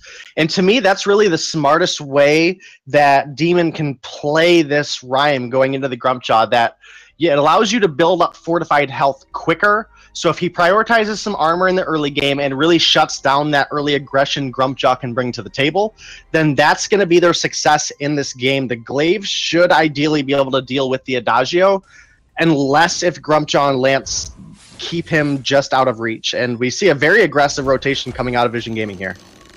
Yeah, very much an aggressive start. Vision Gaming going to be able to steal away this first Treant. We'll see how much they do end up taking as a result. Very heads-up play by Zax, though, recognizing this is going on. Rotates into the back. Demon actually takes away the back Treant, or secures it, I guess I should say, because it is his Treant. I mean, now he's looking to fight. This is a 2-on-2, and Demon and Eco are going to win that out. First blood going to Demon. Again, the Rhyme into Grumpjaw, especially early on. That's going to go to Rhyme all day. Zax ends up stealing both Treants out of the Vision Gaming jungle. So this is a really good start. Adagio going to get knocked not quite into the turret, but it's far enough in that they're going to find a second kill. Misfits once again getting a huge early game start. Yeah, not only is the Rhyme good into the Grumpjaw, but in this early game, before he does have armor or the ability to build up that fortified health really easily, the heal coming out of Eco on this Lyra was absolutely huge. You know, not a lot of health built up yet. Actually, no health built up yet. And I don't see who that went over to, unfortunately. It looks like it must have gone over to Demon, though. So, huge secure there. Finding a third kill. So, that is 2 kills up for Demon and 1 for Zax. 3-0. Already sitting at a 1,500 gold lead on the side of Misfits here. Yeah, just 2 minutes in, Heaven stealing away the jungle and finding these kills so well in this early game. And this is a competition that's going to scale up pretty well into the late game, too. Rhyme is, we've seen 1v3 Rhyme plays in the past once games get late enough, and they're just getting this build even further accelerated by finding these picks, finding these kills, and stealing away these jungle camps. So this is looking very good for the side of Misfits throughout these first couple minutes. Yeah, and again, the Rhyme just functions so well into the early game. You know, the weapon Grumpjaw can be really deadly in the late game because of the burst he brings, but it's really not as easy to snowball on this weapon Grumpjaw like we normally would see. And man, a huge engage. Afterburn onto Junie. They're going to be able to find that kill. Will it get traded? Yeah, Zax is going to go down, but now Demon is going to try and take out Stand Solo. Doesn't have any cooldowns available, though. and so Stand and Solo will be able to walk away with that 1-for-1 trade. However, again, this is now just time in the lane where these minions are going only to chicken. Not an ideal situation for Vision Gaming, that's for sure. Not ideal to have your roamer collecting all that gold, though he was there to secure it, so at least it didn't go to waste is kind of really the most important thing. But Zach's already built into this poison ship, which is going to take away some of the healing of Junie on this Adagio, as well as some of the fountain once Chicken is able to complete it. You know, a little short on gold here still. We're rolling into 4 minutes. We'll probably see a fountain come out of Eco next time he gets the chance to shop. That's going to be absolutely huge that Chicken is getting a little behind on gold here, even though he cleaned up a little bit of wave. That jungle is going to intensify. It feels like we're already well over 4 minutes into this game just because of the accelerated pace Misfits have been playing at. Stand and Solo is going to look for some damage onto Demon. He's going to get a little bit there, but not anywhere near enough to really cause any concern for the side of Misfits. And so, as we head into the 5th minute of the game, looking at still a almost, it's still sitting around a 1,500 gold lead for Misfits. And I'm curious as to where they're going to look to try and push this advantage, if they're going to continue to try and push this advantage that they've got here in the early going. Grumpjaw, Stand and Solo did finish off his tension bow, so is going to have a good amount of burst damage when he does jump in onto a target. At this point, Junie rotates down, picks up the alternating current. Picks up the alternating current, but we do see Zach's getting pretty far ahead in CS despite the range discrepancy, which is actually huge. Normally an Adagio in the early game should be able to at least keep up or out farm. Good use of Bright Bulwark there. Eco going very low, but they're going to root up Stand and Solo, prevent him from finding that kill. Chicken gets a nice Githian wall, and root is locking down multiple members of Misfits. Stand and Solo still trying to get onto that back line, trying to get onto Eco, but it's going to be a little bit of a mistake because that's a double kill for Zax. They get a triple kill for the team as Demon takes the final kill, an ace for Misfits without losing anyone. Yeah, and you know, Demon fighting the edge of life there, the basic attacks, getting him that fortified health, you know, really just kept him on the edge. I thought that Impale was going to be enough, but just a sliver of life. And then with the Afterburn stunning up Adagio, Junie wasn't able to find that last basic attack. Demon was able to get a little more fortified health built up. I'm not sure I'm in love with the Eve first. Again, you don't build up as much fortified health as if you go with the Shatterglass. So you're not going to really block as much of the burst that Grumpjaw is able to put down, especially as he completes a monocle here in the near future. All right, so first turret down in favor of Misfits. A huge kill discrepancy starting to form. That gold lead is increasing as well. Misfits, just everything going the way that they wanted it to in this second game of the series. Yeah, and up 7-1 is definitely a good start for them going into this second game. You know, this is a team that's wanted to get back into the VG8 for a long time, and this could be their chance. I mean, again, this Grumpjaw is going to scale up really well, but man, look at Demon on this Rhyme. Despite Zax looking like he's disconnected, Demon is up here 2v3ing, and man, look at the huge amount of damage once Zax gets back into this fight. And they're going to be looking to continue trying to chase this down, and have to make sure you don't go too far, though. You don't want to give opportunities over to your opponent. Stand Solo tries to grab this Treant, but it's going to get stolen away. And now, do they look for more? The Afterburn did just come off cooldown, but they don't want kills. They're going to go for the objective, taking out the Crystal Sentry. That's their first defeat of the Crystal Sentry this game. And it's going to set them up to hang around a little bit longer in this jungle, knowing that they have a very clear advantage through the first 7.5 minutes. Misfits are just controlling Vision Gaming. They are definitely controlling the game so far, you know, sitting up at about a 4,000 gold lead by the time Demon rotates through his jungle, cleans it up.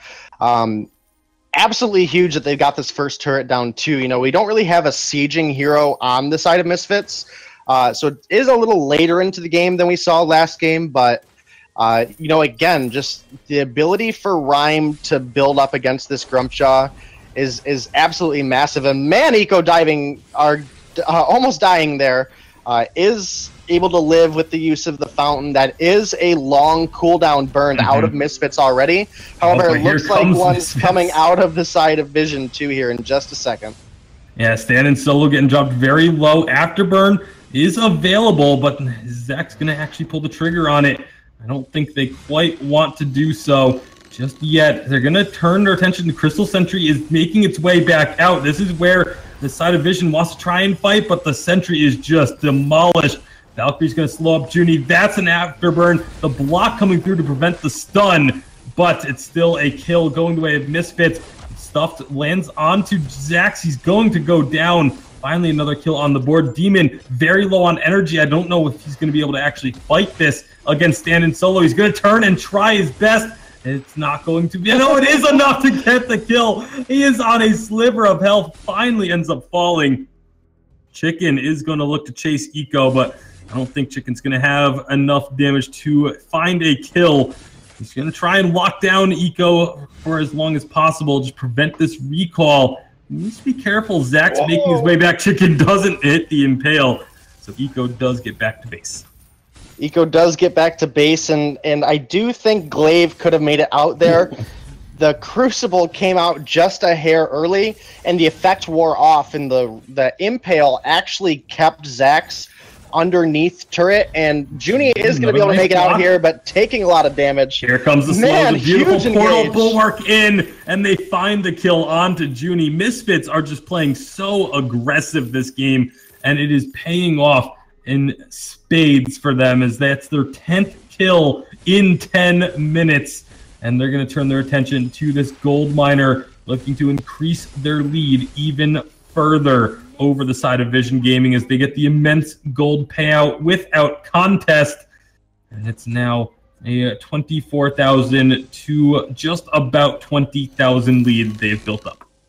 Yeah, it's, you know, definitely where they want to be. Again, this is a team that has been looking to get back into the VG8, and they're showing right now that they've really put the practice in to working on their synergy, working on their hero pools. You know, Rhyme isn't particularly a hero that we know Demon for, so to me, that's definitely reaching a little bit out of the box, and man, a lot of damage coming down to this Grumpjaw early. Oh, he's going to be absolute. Actually, it's Junie that gets absolutely melted in the thick of things, maybe going a little bit too far forward, maybe getting put a little too far forward is more accurate. Demon is going to be looking for damage onto Chick, and they find another kill. The turret is still targeting the members of Misfits, so they have to back off. They're going to look to just steal away this Treant and maybe go and once more look for the Crystal Sentry, because they can't quite stick around on that turret. Now with they are still respecting the damage that Stan and Solo can deal, but they're still taking advantages across the map as they find these fights, and that is what I wanted to see from them a bit more. And from game number 1, they're doing a lot better job of getting a kill or two, and then taking gold after it. Yeah, and huge damage coming down on Stan and Solo early on in that fight forced him to disengage. And Misfits not wasting any time. The Afterburn going into the Adagio, followed by the Winter Spires, took Adagio out of the picture in a second. I mean, I hardly had a chance to see him die. So, again, they're capitalizing on the misposition of Vision Gaming here, and they're looking so well doing it. And the breaking point build on this Glaive, I think, is really smart going into the Grumpjaw and Lance, because they're both very tanky heroes. So as the game goes on, these fights are very likely going to get longer and longer as the gold neutralizes. So I think it's just smart itemization out of Misfits here in general. Yeah, very much so. And we'll see, again, if they're getting to the point where each team fight is going to allow them, each team fight win, I should say, is going to allow them to take more and more off the map. We're almost 13 minutes into this one. Death timers slowly but surely creeping up. Nice job of flaring out that brush, making sure they didn't just face check into the entirety of Misfits. However, they need to be careful they don't get engaged on big triple root, big triple stun Is it going to be enough for them to turn this fight? Valkyrie does not connect onto anyone. The Afterburn was used, but it was blocked. This is big damage onto Zax, but Stand Solo is down to a sliver. They have the ability to get onto him. That's going to be the fountain coming out, but already they've gotten Junie, they've gotten Stand Solo. Chicken is going to fall as well, as it's Eco that picks up that kill. The minions were already under the turret, and so this will be a very easy turret destruction for the side of Misfits. They're going to take 2 off of this one. 2 turrets, including one of them being the choke point turret, is absolutely massive. And that breaking point we talked about earlier, as these fights get longer, Zax on this glaive is going to start scaling up incredibly quickly, and that's what we saw at the end of that fight. That Grumpjaw and Lance were taking, as tanky heroes, they were still taking 350, 400 damage hits out of this glaive, who built up, I think, peaked 19 breaking point stacks in that fight that really wasn't even that long. All right, so now they're going to turn their attention to the lane once more. Misfits 15-3, very much controlling Vision Gaming all throughout. You look at the Vision itself, and it is just all blue dots on the map. Hardly any Vision control for Vision Gaming, unfortunately. Cold Miner is going to be taken down. No chance for Vision Gaming to get there in time. And another immense gold payout. Now they're looking for another fight. That's going to be a stuffed on to Demon, but will it be enough? It's 2-on-3 for the time being. Here comes a big versus Judgment, but a big Valkyrie connects as well, and it's another kill for Misfits. Zax may fall, just kidding, as they are going to turn their attention onto Chicken, slow him up. There's nowhere for this Lance to go, and he will go down. A triple kill for Zax, and Kraken is just about to spawn. Misfits gonna wait for her to appear and immediately begin working on capturing this objective. Yeah, up 18-3 and 10,000 gold on the side of Misfits here, and again, I really would have liked to see this Grumpjaw force flexed into the captain position and have some sort of answer for this Rhyme. I mean, it doesn't matter who you pick up. If you pick up Glaive, you let the Rhyme sit there and ramp up on you. If you pick up the Rhyme, you let the Glaive sit there and ramp up on you. And that's really what's going on, is these fights are getting longer, and the damage that ramps up is just really unblockable from the side of Vision. So it's you really got to find someone caught out. You can't really win the team fight at this point, especially now that Kraken's marching down the lane. All right, so with Kraken making her way towards the final 2 turrets between Misfits and a spot in the playoffs. Here we go. One final fight, perhaps, for Misfits to take that playoff spot.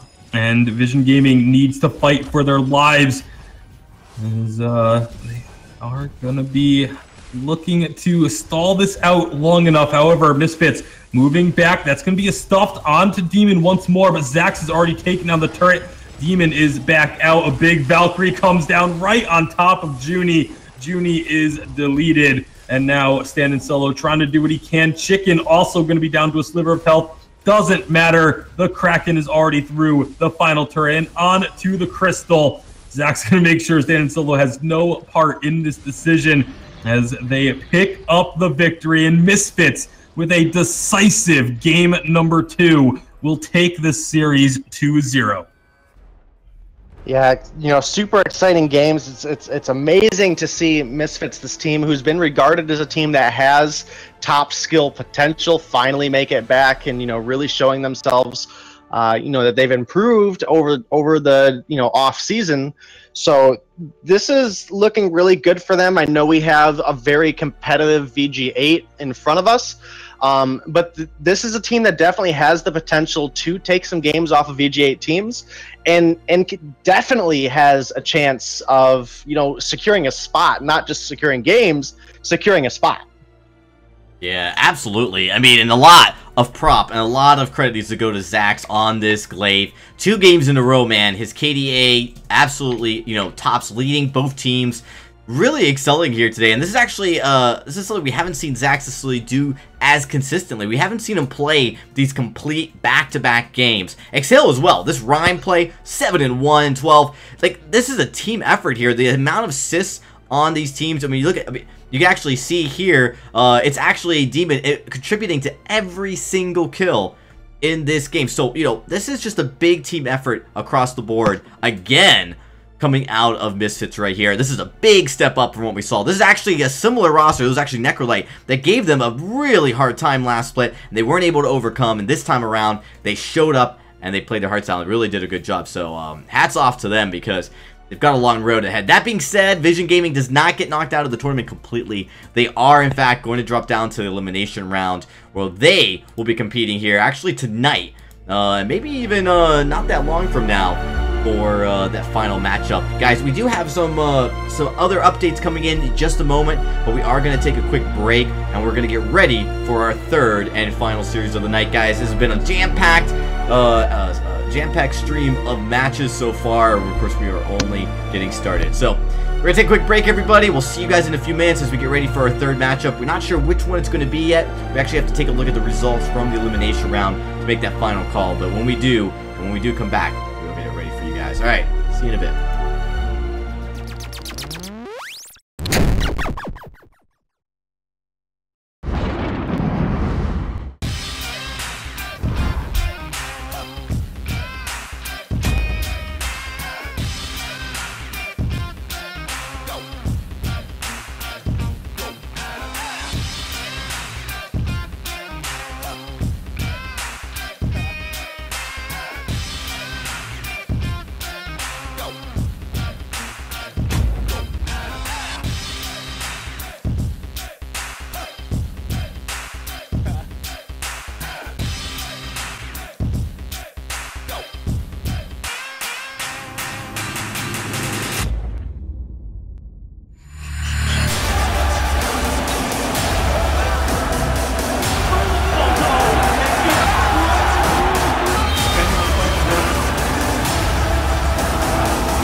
Ben, Sam, and Ken are on separate journeys to defeat the menacing Vile Dragon.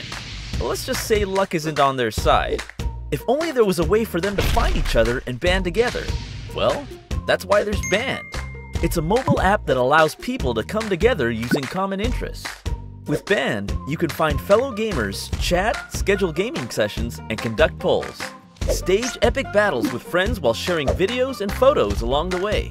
So try Band today. Band. Be together.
Welcome back, everybody. We are getting ready for our third and final series of the night, and this is one that's actually going to be pretty interesting, and actually there's a big upset tied into this. We got to talk a little bit before we go any further, guys, about the bracket, about some of the stuff that just happened. So first, if you guys are just tuning in, we did just have a really exciting series, the last two series. We did see Immortals very narrowly defeat Intensity VG in a much closer matchup than we expected, and then we just saw Misfits upset Vision Gaming in seeding only by taking them down in a 2-0 fashion. Very dominant. It's really exciting. But guys, we've got to take a look at the elimination round, because there have actually been even bigger upsets that have happened here. I think the biggest really is Lost in the Echo has dropped to Fable GG. This really is blowing my mind here a little bit, guys, because Lost in the Echo came in with a lot of teams talking about how strong and dominant this team could be, and to see them not even make it to the playoffs is a real disappointment. Yeah, I mean, it's a team. There's a lot of hype, a lot of excitement around them, but you know, somebody has to get eliminated along the way. It's just unfortunate for Lost in the Echo that it was them that took a loss to Fable GG, but now we're going to get to see what Fable GG has on to bring it to the table if they can take down Vision Gaming and score another huge upset. It would be knocking a top 5 team out of the playoffs if they can find a victory here. Yeah, absolutely. I mean, that would be kind of surprising. I think that might be just too tall of an order, but we'll have to wait and see. We'll have to get the fold. Maybe there's something about this team that we have yet to see that comes up that might really surprise us. But so far, I mean, just definitely surprising to see them make it this far. They're a 16-seeded team. They're right in the middle of the pack, and they're right on the cusp of qualifying for playoffs. Anything is possible, but Vision Gaming, you have to imagine, Tasty, that they are really, really hot for a victory here, knowing that they just let one go and really didn't play very well against Misfits. So what are some key takeaways and maybe a player to watch here for game number 1 of this new series? Well, I think one of the big things we're going to have to keep our eye on is actually going to be our player to watch for this series, and that's going to be Junie.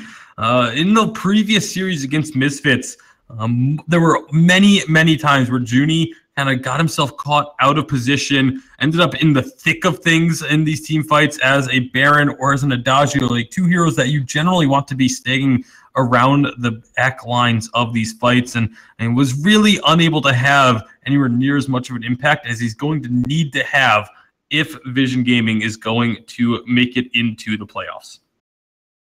Yeah, I mean, I absolutely agree, man. This is definitely something we didn't see him play very well in the last game, and it showed, man. And now you're coming down to elimination round. You're playing a much lower seed than I think you were anticipating, and you have to imagine Vision Gaming maybe feels great about the fact that they're not going up against Lost in the Echo, but they're going up against a team that beat Lost in the Echo. So I'm not sure which is worse. I mean, it doesn't. I've always said, I've always been a big fan of the phrase that if you want to be the best, you have to beat everyone. So you really can't put too much stock into, oh, you know, this is the team that beat a team that we thought was really good. None of that matters. You have to beat them if you want to be one of the top 3 teams in Challengers. Well, we're into the draft for game number 1 here. Vision Gaming going up against Fable GG. I'm going to let you guys take it away as we get right into it. All right, and this draft is moving along pretty quick here, Bacon. The Grace and Baron ban immediately off the table, and then the Vox and the Glaive. I mean, no time at all to lock in here.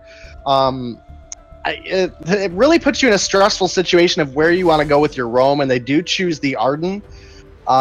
I think Arden works really well into Vox, especially denying giving the Arden over to Vox.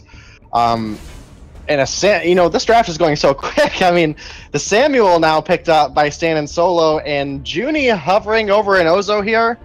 Yeah, there we go. Okay, so I was a little questioning it there. I was like, is this some secret they should have pulled out last game or what?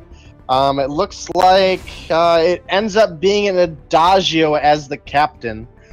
So definitely a poke-heavy composition here out of the side of Vision Gaming. This Samuel gonna scale up really heavily into the late game. I do want to see this Grumpjaw locked in. They're hovering it, and I think Grumpjaw handles very, very well into Samuel. It's difficult for Samuel to abuse that early game damage, and instead they go with a Taka now. Taka's a very good pick into Samuel.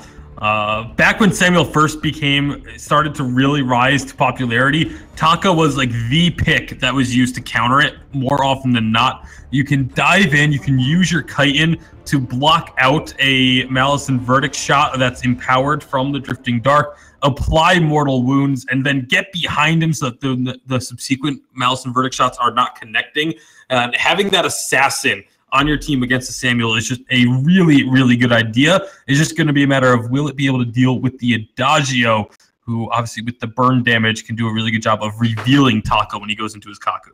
Yeah, that's just where I was going to go as well, as the Taka is good specifically into the Samuel, but when it comes into the late game team fights, both the burn, the AoE burn from Adagio, the Verse of Judgment from Adagio, as well as the resonance bounces from the Vox, that's going to be really huge. Is if you take away Taka's ability to, corrupt your vision, then you can really punish him. He's not a very tanky hero. He is fast, but he is not very tanky when you take away the healing that he gets out of his Kaku.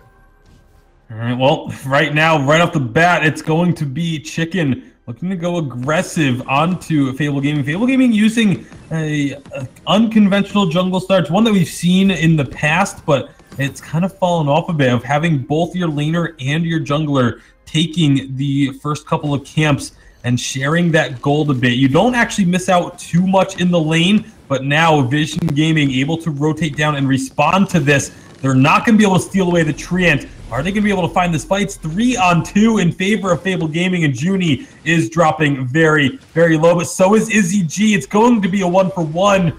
However, it's still not done, as now Standing Solo has joined the fray, and they're going to find another kill. This is going to be a third kill for Vision Gaming to start things off. They weren't able to steal away any of those camps, but they do get the shop camps. So they at least get a little bit in terms of the jungle, and they find those 3 kills, and they're going to stick around and look for more. This is where it starts to get dangerous. You have to worry about being too greedy. Zen Master steals the Treant away from them, and now here comes the third member. Adrian is able to lock down that kill, so Vision Gaming a little too greedy in that jungle invade. But meanwhile, during all this, Junie just kind of sitting up in the lane working on his CS. Chicken is going to get dropped very low, does end up falling. Now Junie is going to be having to run back underneath this turret. Yeah, really, really aggressive play coming out of the side of Vision Gaming there. However, as a Samuel, you really don't need to be ahead of this Taka early. You just need to not get snowballed, essentially. If you can make it to the late game, you have everything in your kit to really keep a Taka down. But man, Standing Solo is able to make it out here. Unfortunately, the Afterburn is down for Adrian. And Standing Solo finding a lot of damage down on Izzy here, and Zen Master Blue almost dying to the Treant.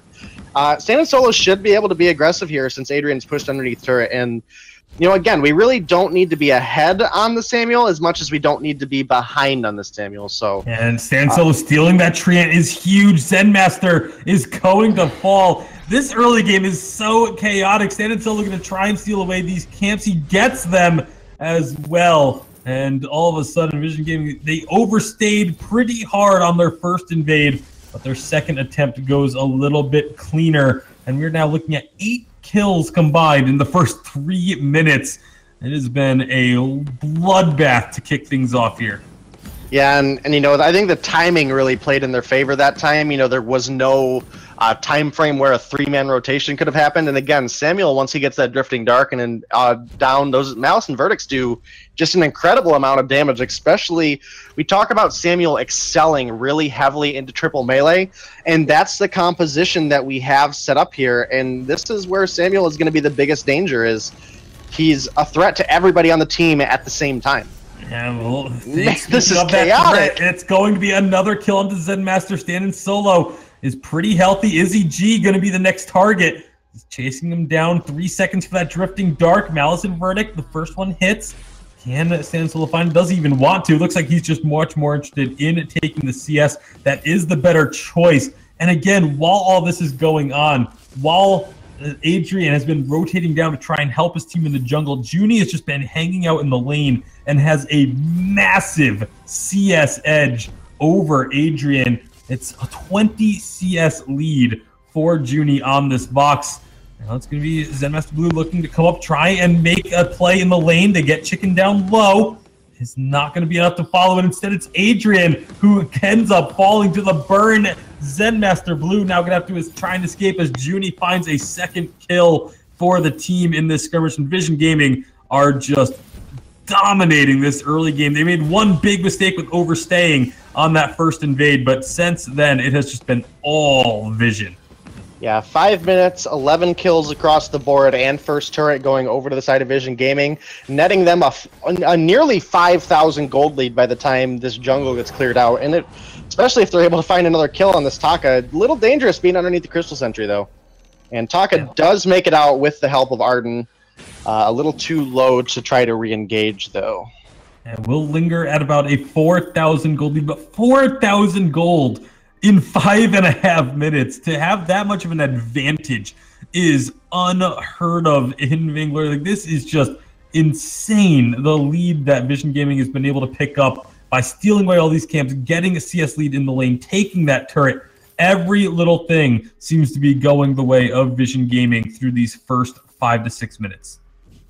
Yeah, and again, we don't typically see a Samuel be ahead in the early game, so this is absolutely massive that Stan and Solo already has a Frostburn and is working now, going to be very likely. Wow, man, this very aggressive Afterburn. Damage. Afterburn actually did quite a bit, but not going to be enough. Zen Master Blue will get tagged by another Malice and Verdict shot. He's going to be trying to run away. Oh, the recall from Izzy gets canceled by Junie. He's going to be falling. And now Zen Master Blue is one hit away. He's going to go down as well. It's an ace for Vision Gaming, and that's going to mean another turret going their way. This is just isn't fair. The lead that they have, the dominance they've been able to exert over the side of Fabled GG. I mean, now we're up to a 6,000 gold lead, 6.5 minutes, almost 1,000 gold per minute more Vision Gaming is earning, and now they're going to be finding another fight. Tons of damage going down. Wait for it. Is going to silence up the glaive. And it's going to be another kill. The sentry falls as well. Can they continue chasing? They're going to be getting another kill onto the Taka. It's just Izzy left. Junie trying to chase this down 1v1. Doesn't have the move speed to finish off that third and final kill for another ace, but this is getting out of hand. Yeah, 7,000 gold, 13 kills. Looking really good for Vision Gaming here. They're looking a lot more coordinated than they were last game, which to me is huge. And a lot of players, I guess you consider, have this tilt zone where if they play wrong or if they don't capitalize correctly, then, they really can start to fall apart. And Vision Gaming showing a lot of clarity here in knowing what their objective is, knowing what their win condition is, and playing to it. Now, I think a lot has to be said about the draft last game. I think going up against Misfits, I want to say that Misfits heavily won both drafts. They're just looking much better, having a good composition into the enemy's team right now, and again, they're just playing it so incredibly well. I wish we could have seen this A game come out last game. Yeah, because it also feels almost like maybe that loss to Misfits was a bit of a wake-up call for Vision, because they seem to be playing with a chip on their shoulder with the way that they're being aggressive into Fable GG, taking down that Crystal Sentry before it even gets into the jungle. Now they're already on this choke point turn. They're not even worrying about Adrian and the rest of Fable GG. There's going to be Malice and Verdict coming out from the Drifting Dark, doing a lot of damage. Oblivion, just to try and zone them, the wait for it, is going to find a kill. And now Izzy GG tries to get out with the Gauntlet. Not going to be enough. They're just going to stick around, take this choke point turret. 8.5 minutes in, 3 turrets destroyed, and almost a 10,000 gold lead for Vision Gaming. Again, if they wanted to win here, the Taka really needed to win out in the early game. With the exception of the Crystal Bit he just bought, the only damage item this Taka has at 9 minutes is a Storm Crown, and that's not where we need to be on Taka. Again, we needed to be ahead, and you know, that gold mine going over to them now, 300 gold payout, extending their lead even more. The Arden looking like he's getting caught out. Indeed, does get caught out. Slows. The slows are too much. Adrian going to try and just stall them by using his afterburn the opposite direction. Doesn't matter. Another kill. Another Crystal Sentry. It is eliminated at 9.5 minutes in. That thing spawned for the first time 5.5 minutes ago, and it is already eliminated from the game. Yeah, and all I can really say here is thankfully Taka was able to find his decks for, you know, getting a little caught up. I mean, we're talking about 27 farm to 62 farm. I mean, the gold discrepancy is so massive already. Not even counting the kills. Oh, yeah. Added to, most likely, no, Adrian dodges out the Mouse and Verdicts, but Izzy cannot get away. It's another kill for Stand and Solo, and now they're pushing in onto the Crystal turrets. 10 minutes in, they're going to take down the first turret. Maybe a kill for the Fable GG, but no, Junie is still hanging on, does finally fall. Can they actually find a couple more? It's going to be a 1-for-1 trade there. Adrian does have the damage to take down Chicken. Finally, something goes the way of Fable GG, but it's at the cost of a Crystal turret 10 minutes into the game. Yeah, and we have a Samuel now sitting on 3 offensive completed items at 10 minutes, which to me is just absolutely insane. You know, this is like a 18, 19 minute Samuel build completed in 10 minutes against triple melee. This is just, you know, I think if you're Vision Gaming here, I think you just force a fight and end the game. I mean, there's no need to go any later in the game. You're ahead on Samuel. You have 3 items complete. There's just no way you can lose a fight unless if you get picked out in a 1v3. Izzy gets caught. Izzy gets chased down. Izzy gets... Whoa! Oh, wait, no, okay. I was going to say, but he is going to get chased down and killed. Finally, an Aftershock, 11.5 minutes in for Zen Master to get the Aftershock. It's only a full tier 3 item behind the opposing jungler as Vision Gaming starting to push in with these minions. They're going to look to go onto that turret. All 3 members from Fable Gaming are up, but Adrian already taking some poke with this Drifting Dark. Look how quickly that turret falls. A nice gauntlet, but is it going to be enough? Junie taken down very, very low, but he's still dancing around despite the damage is there, and they found the kills. This is going to be perhaps another ace. Yes, it is. The ace. 12 minutes in, this game is mercifully going to be ending as Vision Gaming have just completely dominated their opponents. And a little bit of BM from Chicken as he stands right outside the base, but his teammates will finish this one off 23-6. Almost 2 kills a minute for the side of Vision Gaming. They clearly were a little bit angry about their loss to Misfits. Yeah, I think there's definitely a little bit of that that has to be taken into account here. It is a pretty heavy seed discrepancy. You know, I believe this is a 4th seed, and a 16 seed.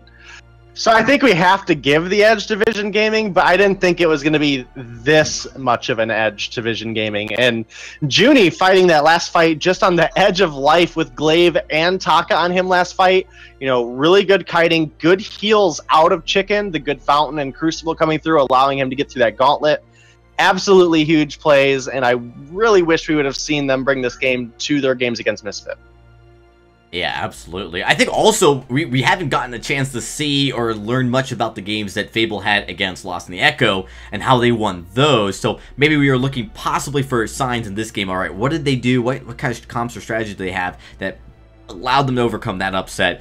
And you're right, I didn't see it either. I mean, right now, Vision, you know, we expected Vision to have a really good split this season, and I think they maybe fell a little bit short against Misfits. Misfits clearly came prepared and ready to deal with it, but we're seeing right now how with Chicken on this roster, this is definitely a very formidable foe. Yeah, this looked like a totally different team.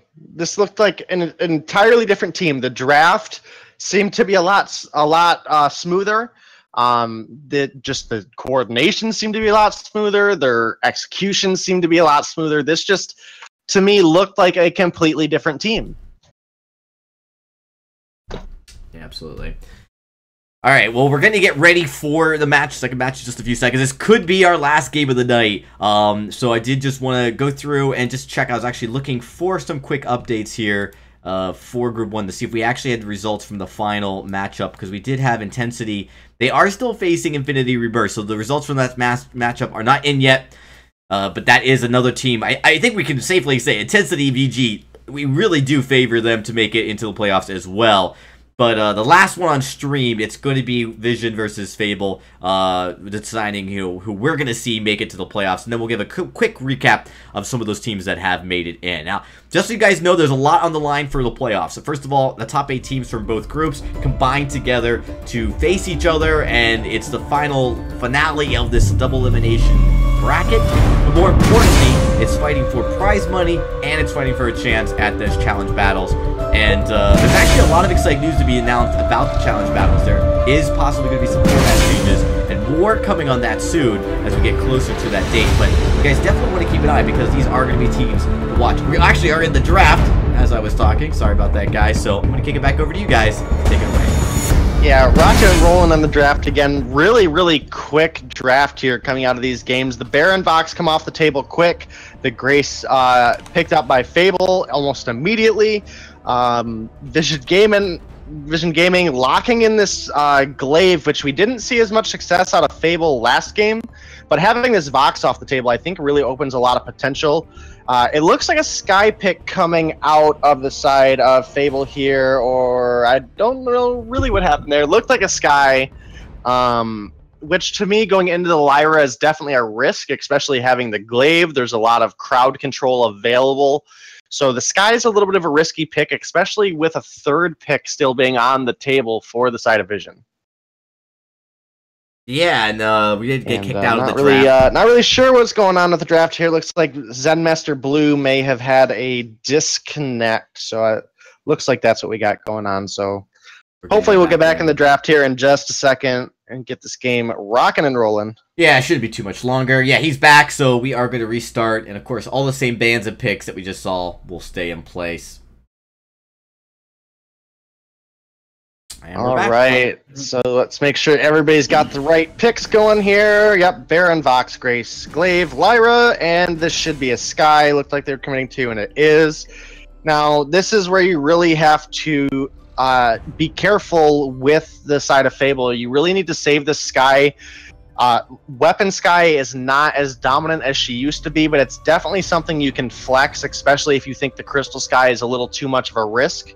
And with the last pick on Vision Gaming being unknown here, I mean, so Blackfeather comes out. So now this is somebody that we can still run in the jungle with a Crystal Path. The Sky could potentially go into the lane where she is a little bit safer. It looks like we may be picking up... I'm actually not sure. He's flicking through a couple different heroes here. The Samuel does get locked in. Now this pick, again, scales really heavily into the late game. But if you can get that edge early, Samuel can be pretty dominant in the mid game. Now it's not triple melee, but Sky typically building all offense, no defense, definitely vulnerable to some empowered Malice and Vertex, can take her out of the fight incredibly quickly. All right, so we are going to be getting into game number 2 of this best of 3. It was incredibly dominant for the side of Vision Gaming in game number 1. They're going to be looking to have a repeat performance and punch their ticket to the playoffs next week.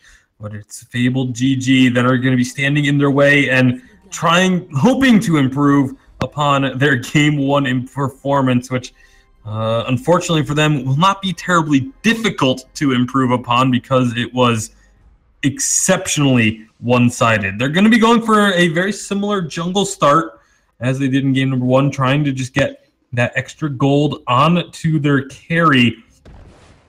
But here comes Chicken looking for an invade. Are we going to...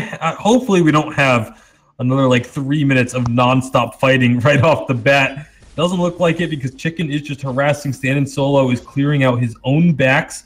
Up in the lane, you do have Junie doing what he can to get this lane shoved. Chicken has to be careful he doesn't get caught out too much here. That's going to be Izzy G jumping on in with this race.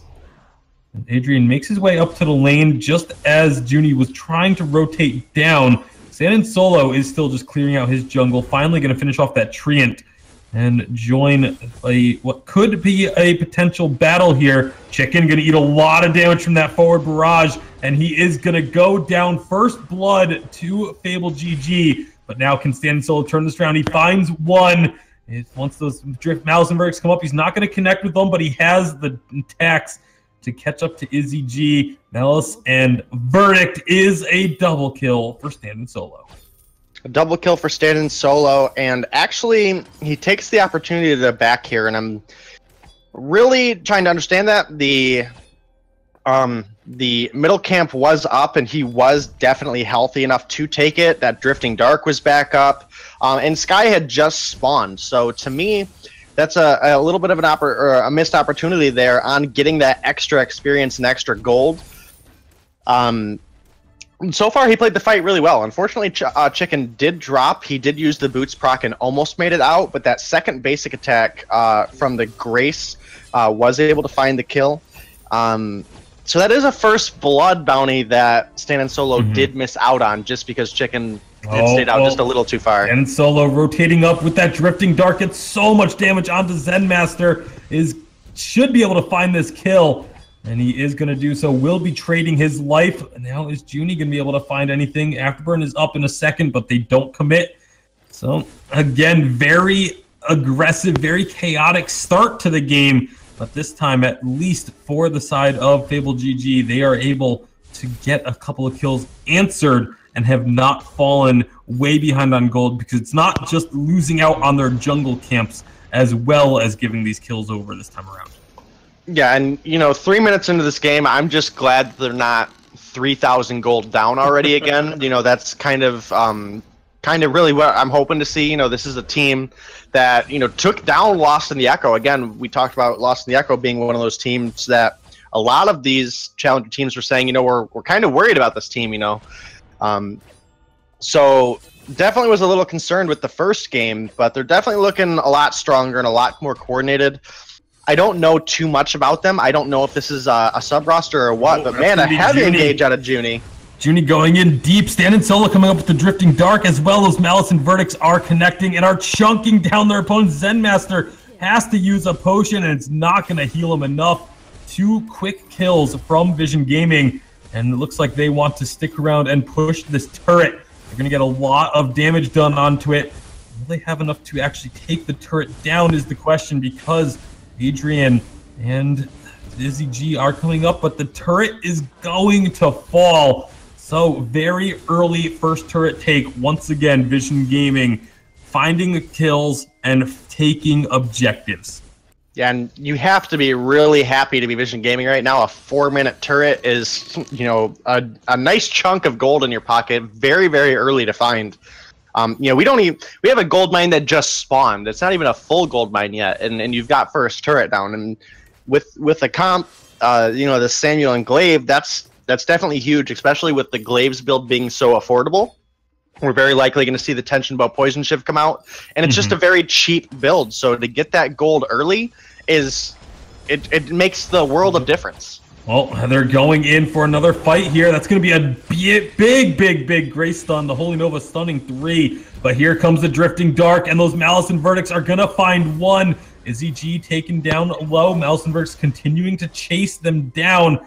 Stand and Solo is full health. He's going to be just fine continuing to chase this. Another set of Malice and Verdicts. The last attack will get the kill. Crystal Sentry getting involved, but will it matter? A stun into the wall, but Zen Master Blue did get the Treant, and that's going to help keep him alive. Meanwhile, Stand and Solo says, hey, while you guys go ahead and fight it out, I'm going to take me some jungle camps.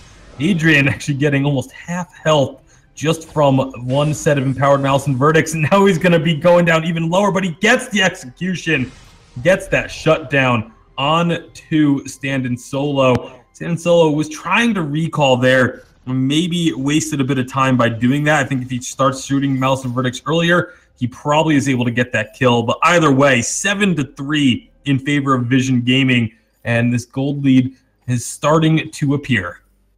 Gold lead is starting to appear, but again, it's a lot closer than we've seen last game. We're only sitting at about a 1.5k gold lead. And with Adrian completing this Poison Shiv, he's definitely going to bring down a little bit of Chicken's effectiveness now that he has that Fountain as well as the Imperial Sigil. But again, Fable needs to work on their positioning in these fights. If they can get in, and man, again, there's the positioning. Glaive able to find a big punt. Fortunately, no follow-up. So Sky's going to have to poke around the fight. And man, Adrian! Drifting Dark. I thought it was going to kill him on the first set of Malice and Verdicts, but it took a second one because a minion blocked it. And now Zen Master Blue going down very low. Will be safe under the turret, but again, Vision Gaming are going to be able to push up and put some pressure on to this tier 2 turret. And Izzy G tries to keep them at bay, but is going to get put into the middle of the team. He uses a heal, keeps himself alive for now, but it's just going to be temporary. That's the kill. Death from Above is going to stun up Junie, but stand in solo on this Samuel has put out the damage, and this turret will now be focused a little bit. Does target Junie thanks to those cleave criticals that Glaive has, so that forces them to back off a little bit. Stand in solo, still trying to find any damage he can, but this should be Vision Gaming backing off. Make sure that you don't overstay your welcome and give up gold back to your opponents. It's going to be Treant secured by Zen Master, and so Vision Gaming will just be able to get out of here, but again, finding advantages. Yeah, and they're doing, again, really good job finding the weakness of the enemy, which in this case has been the positioning so far. Glaive has done an excellent job getting in, positioning whoever he can out of place. And they haven't even really had a preference. It's, one fight it's the Black Feather, and the next fight it's the Sky, the next fight it's the Grace. They're really just, taking advantage of anybody being out of place. They know they have the damage. Stand in Solo is about to have his Broken Myth complete, and that is a huge spike for Samuel. And Zen Master Blue low on health and energy here. Boots does not actually get out. And they find Adrian, and now that is going to be another kill. Sky. Izzy G going to try and run, but there is no place to go. Another kill, an ace for Vision Gaming, and now they can definitely go in and take this tier 2 turret. I'm going to be curious to see how far they try and push this with the ace buff minions, but they're not going to get too much further thanks to that turret explosion. All it'll take is one on point to clear up most of them, but they're looking for kills. That's going to be a nice Rose offensive to avoid the afterburn. However, Adrian still getting chunked while the Oblivion is not quite going to catch him. And that's going to be Zen Master Blue, though, falling to Junie. Izzy G tries to run. Should be tanky enough to survive this. Tries to go into Junie, but it was a bait. Chicken heals Junie up as soon as Izzy G tries to go in. They're going to give that Treant over to Junie as well, and now they can just continue to siege up. Another nice Rose offensive to block the afterburn, but it doesn't matter. That's another kill. The Malice and Verdicts coming across the wall. Junie actually gets trolled over the wall a little bit. Chicken gets out to safety, standing solo, trying to get this kill. Junie is going to go low. The Death from Above actually doing a lot of damage to Vision Gaming. Can they find anything here? They get one kill. Stand Solo is going to be stuck, and he's going to go down. So again, a little bit of overconfidence from Vision Gaming, but at this point, it seems like it may not even matter because when the fights are on even footing, when they aren't going diving into their opponent's base, they are winning these fights decisively. They are indeed, and man, Zen Master Blue dropping incredibly low, just farming his own jungle there, so he's going to back. He is going to get a chance to shop. However, Samuel has completed this Broken Myth, as well as sitting on an Infusion, and, realistically, if you're Vision, I think you just keep forcing fights. I mean, Samuel, again, being decently far ahead, considering it's a Samuel, I think you continue to force the fights, you find a kill here and there, and you're so far ahead, you really have enough push to force whatever objective you want at this point. In this case, this half-health third lane turret. All right, well, Vision Gaming going to go ahead and work on this gold miner. No contest going to come out from the side of Fable GG. That's an immense gold payout going their way. And with War Treads now picked up, along with some infusions, it looks like Vision Gaming may look to try and find another fight. They certainly will have the ability to stick to their targets quite well. They've already been just diving at will, it seems. Drifting Dark went out, not really going to catch much. Does get 2 Malice and Verdicts onto Adrian. Takes about a quarter of his health away. And with these minions, they just want to go for this turret. The choke point turret is going to be taken out. And now they've got the damage onto Izzy, who has the boots away, but is going to get knocked right into Stand and Solo, who finds the kill. Where is Zen Master Blue? Does get come back to the base and is now here to try and fight. But this is Vision Gaming looking to try and take these turrets. The barrier is still there. They need to be careful, but here comes Malice and Verdict, and look at the health just disappear from Adrian. And now it's all up to Zen Master Blue. Trying to defend, will block the afterburn that saves his life. Already having to use the Divine Intervention is Izzy G. Zen Master Blue will find 1 kill. Stand and Solo is extremely low, but not low enough as he finds the kill. It's going to be the Healing Sigil going down. Vision Gaming, they need to get out of here. They are playing very, very greedy, but they're still finding damage. They're still finding kills just about. That's going to be an Oblivion. It gets blocked, but Stand and Solo has found the kill onto Izzy and is now going to take out Adrian. 1 more shot will do it. That's an ace. Standing Solo. Zen Master Blue has respawned, but Stand Solo is going to look to try and take some damage onto these turrets. Malice and Verdicts do a lot of damage to the turret. Stand Solo is actually going to get 1 before backing out.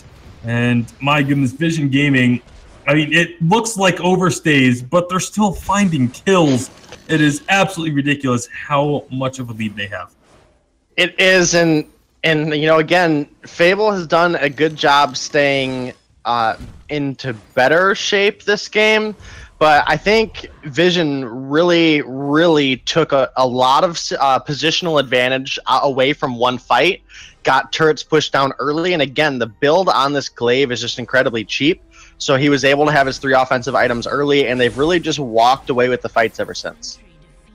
And so Sentry is going to get defeated for the first time. Sentry lived a lot longer this time around than it did in the previous game.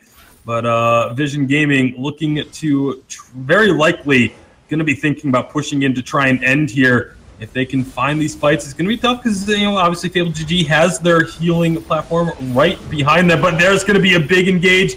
The Oblivion does get blocked up. They haven't found a kill just yet. Chicken is low. And again, the healing platform right there for Fable GG is going to help them to keep in this fight. Another Drifting Dark comes out. Nice afterburn onto the sky is going to not quite result in a kill just yet. But Adrian tries to go into the thick of things. Finds the kill onto Junie. Standing Solo has to retreat. That's a Divine Intervention to keep Adrian alive. Execution onto Standing Solo. And again, Vision Gaming overreaching a bit, it feels like, as they give up a couple of kills. Not going to be an ace, and we are still a minute away from Kraken. But, going for a game-ending push without ace buff minions, without Kraken, and with your opponents able to just jump onto their healing platform at will seems a little bit overambitious. A little overambitious. It would have been one thing if you would have caught somebody out in the jungle or caught somebody out in the lane and pushed your 2v3 advantage. That's not what we saw. We saw Adrian on this Black Feather and Zen Master Blue. They tried to just walk into the base. Yeah, they're just walking back into the base, getting some health up, coming back out with full health and energy, and I mean, Zen Master gets spotted. A bulwark going to go down to prevent a Suri strike. Zen Master's going to take the portal on through. Junie jumps over the wall with his afterburn, does find a kill. Can they get any more? This is a 2-on-3 with a Crystal Sentry. Standing Solo finally joins the party. Junie is going to go down, but can they take out Standing Solo? Divine Intervention comes through to heal him up. Standing Solo has just a couple seconds left on that Drifting Dark cooldown. That's what he's going to be waiting for. Here it comes. Drifting Dark goes out. The damage is here now. And he threw the Drifting Dark away from him, which seems strange because you got to figure he would have wanted to go and engage heavily after throwing that out, but it's not going to matter. Finds 1 kill, gets the Frostburn slow onto Izzy G. A double kill. Not going to be an ace as Sky has respawned. but it is still Stand Solo and Chicken throwing their weight around as they take out this Crystal Sentry once again. Stand Solo going down pretty low as he tanked that one up, but it feels like Vision Gaming just maybe playing with their food a little bit at this point. It was that was a 2-on-3 engage that they started with. Now they're going to work on Kraken. Yeah, and that one Imperial Sigil coming out of Chicken, taking Standing Solo down from essentially nothing to full health. So, that's one thing that Fable, if that Sky would have noticed, may have been able to come in on, get a little bit of damage down. But that is a Kraken going over to the side of Vision Gaming with only one turret standing left for Fable. And Standing Solo just looking so good on this Samuel back-to-back. So, I think this is something that the teams ahead need to be looking out for. This is something that, I'm surprised didn't come out in game one. Again, it may be a seeding discrepancy, but wow, man, that's going to be a beautiful portal engage onto the side of Fable GG, and they are melting, but they're sticking around. They're able to get a lot of damage out. Big Death from above actually got damage onto all three members. That was huge as they take out Standing Solo. Junie kind of on his own, gonna just afterburn over the wall, try and go in with Kraken to look for some damage. Gets a big chunk onto Adrian and finds a kill. Has no energy left though to look to continue this fight. Kraken gonna be working on this turret. Chicken coming in to save Junie with the sigil will be enough to keep Junie alive and find that kill. Junie almost essentially a 1 versus 3. Got a little help from Chicken at the end there to end it, and Kraken will be able to finish this one. Again, a little bit of BM from Vision Gaming, but they are going to take this series 2-0, very convincing fashion as they get themselves a spot in the playoffs. Yeah, looking really good. Again, Standing Solo, really huge performance both last game and this game on the Samuel. Just an amazing pick from him. I'm actually quite surprised going from the games against Misfits earlier, coming now into the Fable game, how different this was. But they looked really good, and they still have a second chance. So again, going into the playoffs, we will be moving into a double ban draft scenario, which is a huge game changer for all of these teams.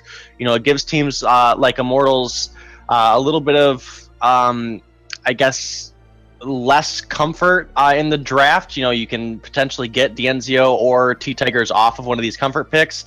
Same thing could be said about teams like Misfits. Getting Demon. That's the name he's under now. So getting Demon off of that Celeste is definitely something that is a little bit easier to do when you get into that double ban strategy.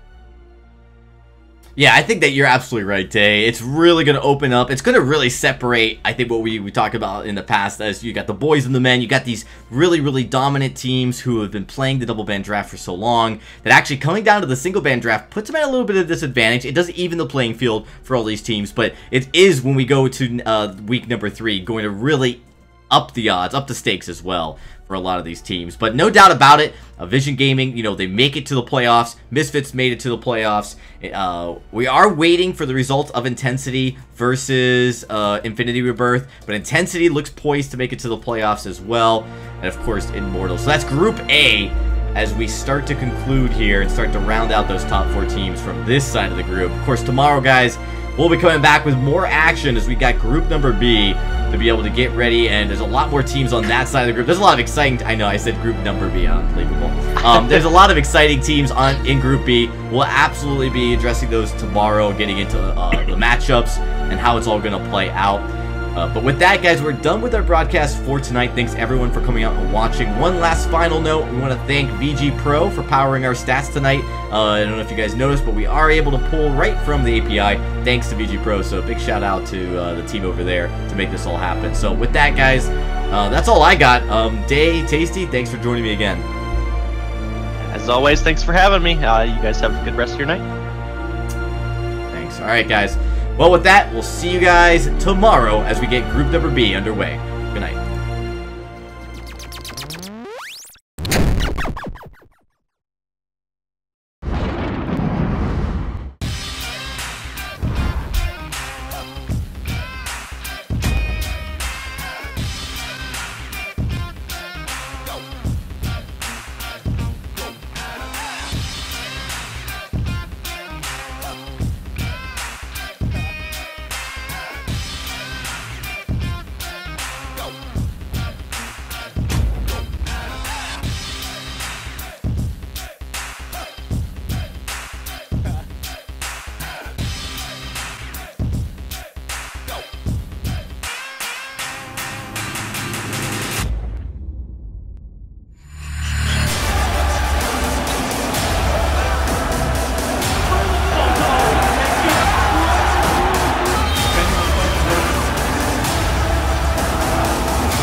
Ben, Sam, and Ken are on separate journeys to defeat the menacing Vile Dragon. But let's just say luck isn't on their side. If only there was a way for them to find each other and band together. Well, that's why there's Band. It's a mobile app that allows people to come together using common interests. With Band, you can find fellow gamers, chat, schedule gaming sessions, and conduct polls. Stage epic battles with friends while sharing videos and photos along the way. So try Band today. Band. Be together.